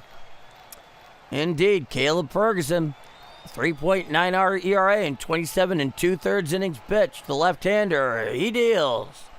A sinker down and away, rule the ball. The count is 1-0. Conforto, Amaya, and PCA. 8-9-1 in the Cubs order. Cummins set, the 1-0. Foul tipped on the sinker in, and the count is 1-1. An 11-3 lead probably means we should begin turning on the amp, begin tuning up the guitars. Conforto is 0 for 3, a walk and a strikeout. It's a 1-1 count. Cummins set Ferguson. He deals. Hit down the right field line and foul. And count is 1-2.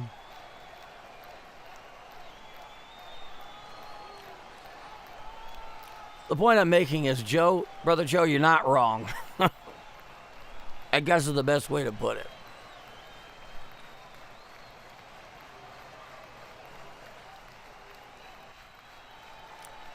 Conforto gets back in the saddle. Coming set at the Birds is Ferguson. Now the 1-2 pitch. Hit to the right side. Picked up by Weatherall all the way to his right. He throws to first. He gets Conforto just in time on a throw from the knees for the first out of the inning. And Craig Counsell wants an official review. Okay, so we're going to do it that way. Fine. The play by Weatherholt was incredible. And the truth is, actually, I think Conforto was safe. So, I guess Craig Counsell doing his due diligence, but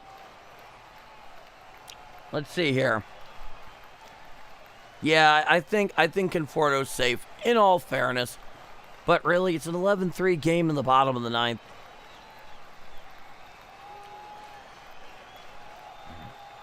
All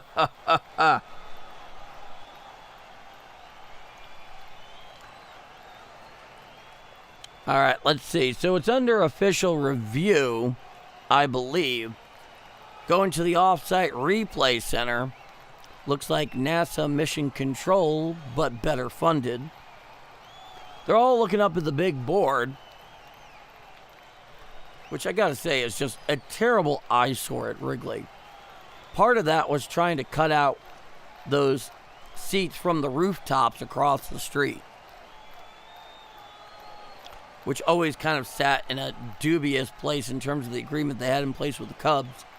I've actually seen a game from the rooftops. It was the Waveland Firehouse.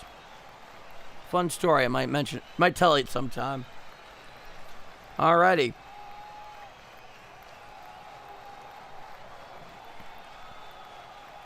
So, we're awaiting the call from the off-site replay center on the call at first base. An 11-3 Cardinal lead here in the bottom of the ninth in the rubber match.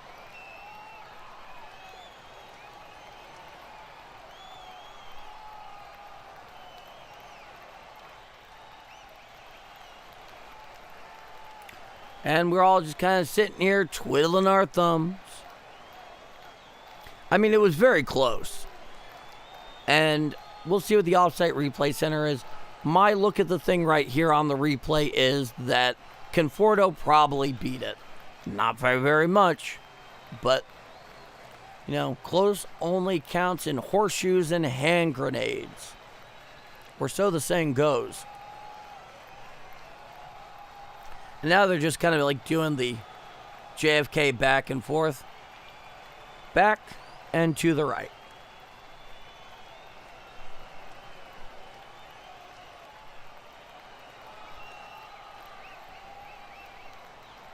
So we're still waiting for them to come through in the off-site replay center.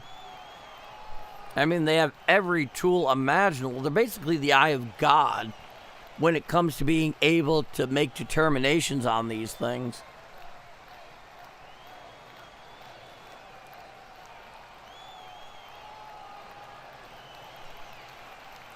Honestly, I don't know, Harold, if it would have even been a tie. I think he might have just flat out beat it. Not by much. But that's the way it is. So, get to hang out a little longer. Did everyone enjoy their weekend? Outside of Cardinal baseball, did you have a good weekend? Do you have a week you're looking forward to coming up? So it looks like we're going to have ourselves a ruling here shortly. And he is out at first.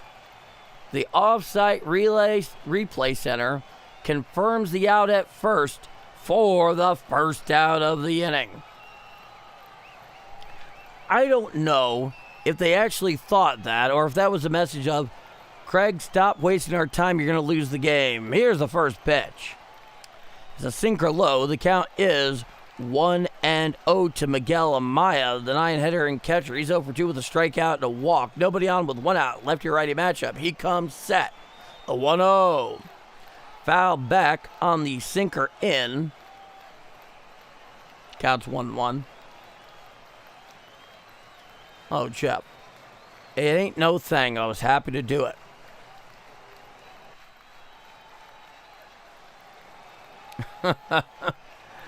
Oh, Zach.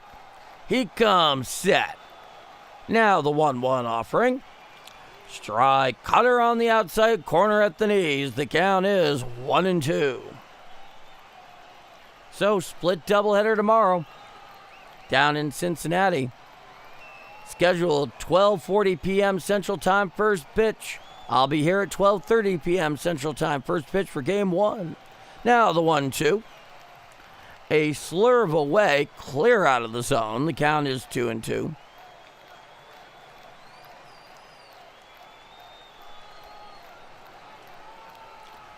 Now Ferguson sets at the Birds. And the 2-2 offering. Hit down to right field, going back, looking up, and it is gone. A solo home run to right by Miguel Amaya, and that will cut it down to an 11-4 Cardinal lead here in the bottom of the ninth. Amaya just took that pitch away, went with it, put it in the first couple of rows in right for a solo job with one out here in the bottom of the ninth. It is an 11-4 Cardinal lead. Now back to the top of the order with Pete Crow Armstrong. That thing just did its job. Now, lefty-lefty matchup, PCA, the first pitch. Strike, sinker on the inner third below the belt. The count is 0-1. Pete Crow Armstrong has a 2-run home run himself earlier today. Same direction further back. Setting up away is Crooks. Coming sets Ferguson, the 0-1. Swinging strike on the cutter up and in. The count is 0-2.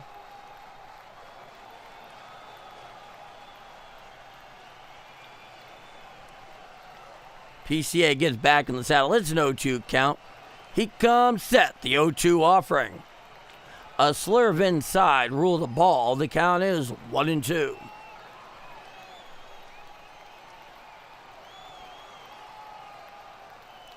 Ferguson sets at the Birds. He deals.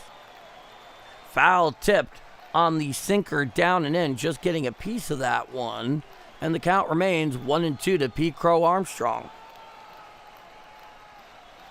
PCA is 1 for 4 this afternoon. Run scored, a couple RBIs, 2-run home run. It was quite a shot. 11-4 Cardinals here in the rubber match, bottom of the ninth. Coming sets Ferguson, the 1-2. Hit off his foot on the foul tip. It was on a cutter in, and PCA looks very uncomfortable. He's still upright, but he's a little hobbled. Hit somewhere very low on the lower extremities. Let's hear on the replay.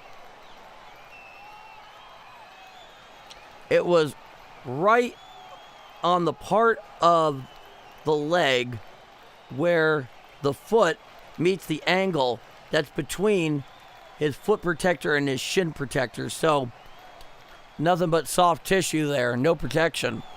It's a 1-2 count. Ferguson sets, and the 1-2 offering. Fouled back on the 40-seamer in. The count remains 1-2.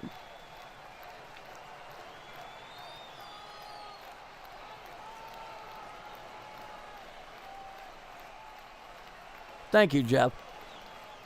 I may try that. Ferguson sets and deals. Called strike 3. Sinker on the outer third at the knees. For the second out of the inning. PCA goes down in the observatory. Gets the old backwards K. Major League Baseball's impression of Cyrillic for the second out of the inning. So, last licks here for the Cubs. This time in the person of the right-handed hitting, Seiya Suzuki, the first pitch. Strike, sinker on the inside corner above the knees. The count is 0-1. Well, in advance, John, happy birthday, and I'll say it again tomorrow as well. The 0-1 pitch. Check swing on the slider down and in. Did it go around? No, he held his swing according to Blue down the first baseline. Count is 1-1. Coming set is Ferguson. The 1-1 pitch. Hit to the left side. Picked up there by Blaze Jordan. He throws to first in time. That's your final out of the game. An 11-4 Cardinal win over the Cubs. They win the rubber match. They take 2 out of 3, their 4th series victory in a row. And with that victory, you know what that means, people. That means we have ourselves a victory tune. 11-4 Cardinals over the Cubs is your final.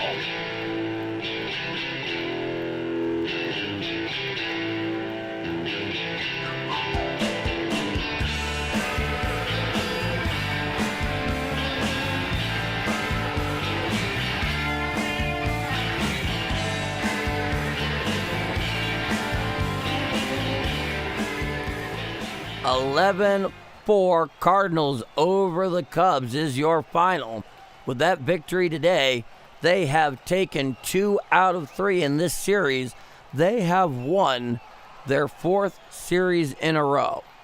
Those teams include the New York Yankees, the hapless Colorado Rockies, the very much better Philadelphia Phillies, and the very much better Chicago Cubs. This team ain't playing around. Now, before I move any further here, I have to thank Zach for the $5 super. He caught me at just the moment, Zach. Let me read what he got to say. Gorgeous matchup. What a weekend. Thanks for being here, Paul D. Hey, Zach, thank you for being here. I really appreciate it. I cannot thank you enough. And y'all are amazing. It's an amazing thing to be able to do this with all of you each and every day. 11-4 Cardinals is your final. The Cardinals, with this win this afternoon, they improved to 63-61. They are now 2 games over 500. The Cubs, with the loss this afternoon, they fall to 72-53. So they are now 19 games over. Very much in the hunt of it. No doubt whatsoever. And the Cardinals, they hit the road, and they are heading down to Cincinnati for tomorrow. They have themselves a split doubleheader.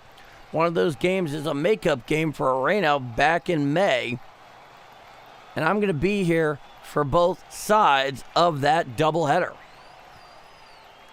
Roger Bassman. Let's go Birds. Great call, Paul D. Have a great night, chat. See you tomorrow. Cheers, Roger. Richard Talley. Night, Paul. Be well, Roger. Go Cards. See you tomorrow, folks. You know it. Go Cardinals. The Hodag. I don't anticipate being around for the early game, but I'm planning on being here for the late game. I hope to see everyone then. Until then, be safe, everyone, and go Cards. Cheers to that, Hodag. Brother Joe, yes indeed. See, John, how about those St. Louis Cardinals? Great win/weekend series. You know it. Jeff Coleman, another great call, Paul D. Thank you, BGM fam. Harold, great call, Paul. Thank you. No place I'd rather be. Nothing else I'd rather be doing. And no one else I'd rather be doing it for. Those are some emojis you got there, Fire Phoenix. John Wilms.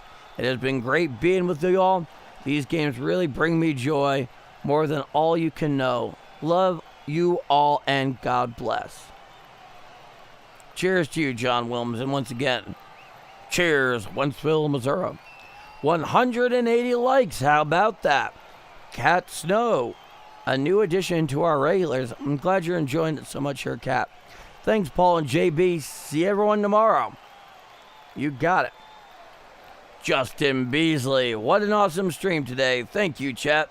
Everybody have a fantastic evening. I will do my level best, Justin. Yep. John Wilm's birthday. It's a-coming. It's a-coming. All right. And let's see. Harold Houseman. Braves beat the D-backs. Interesting. John Williams. Baez cleats in the historical game were Blaze Jordans. Oh, that's actually really cool. Another minor story within the story. Hector Torres told Baez to look good and he would have a good game. I love it. It's fun.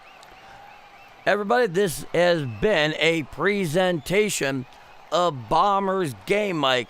11-4 Cardinals over the Cubs in the rubber match finale is your final. They go out, they do the job. Tomorrow, split doubleheader in Cincinnati. Game 1, scheduled first pitch from Great American Ballpark, is at 12:40 p.m. Central Time. I will be live here for Game 1 at 12:30 p.m. Central Time. And for Game 2 of the split doubleheader down at Great American Ballpark, scheduled first pitch is 5:40 p.m. Central Time. I will be live here on Game Mike with the play-by-play live stream at 5:30 p.m. Central Time. I'd like to thank you so much for spending part of your Sunday afternoon here with me on Game Mike. 11-4 Cardinals over the Cubs is your final. 4th series win in a row for the Redbirds, and they're looking to carry that momentum down to Southern Ohio on the northern banks of the Ohio River for most of this upcoming week. Bombers Game Mike, over and out. Be well, both you and yours, wherever you may be. Thank you all so much. Have a wonderful night.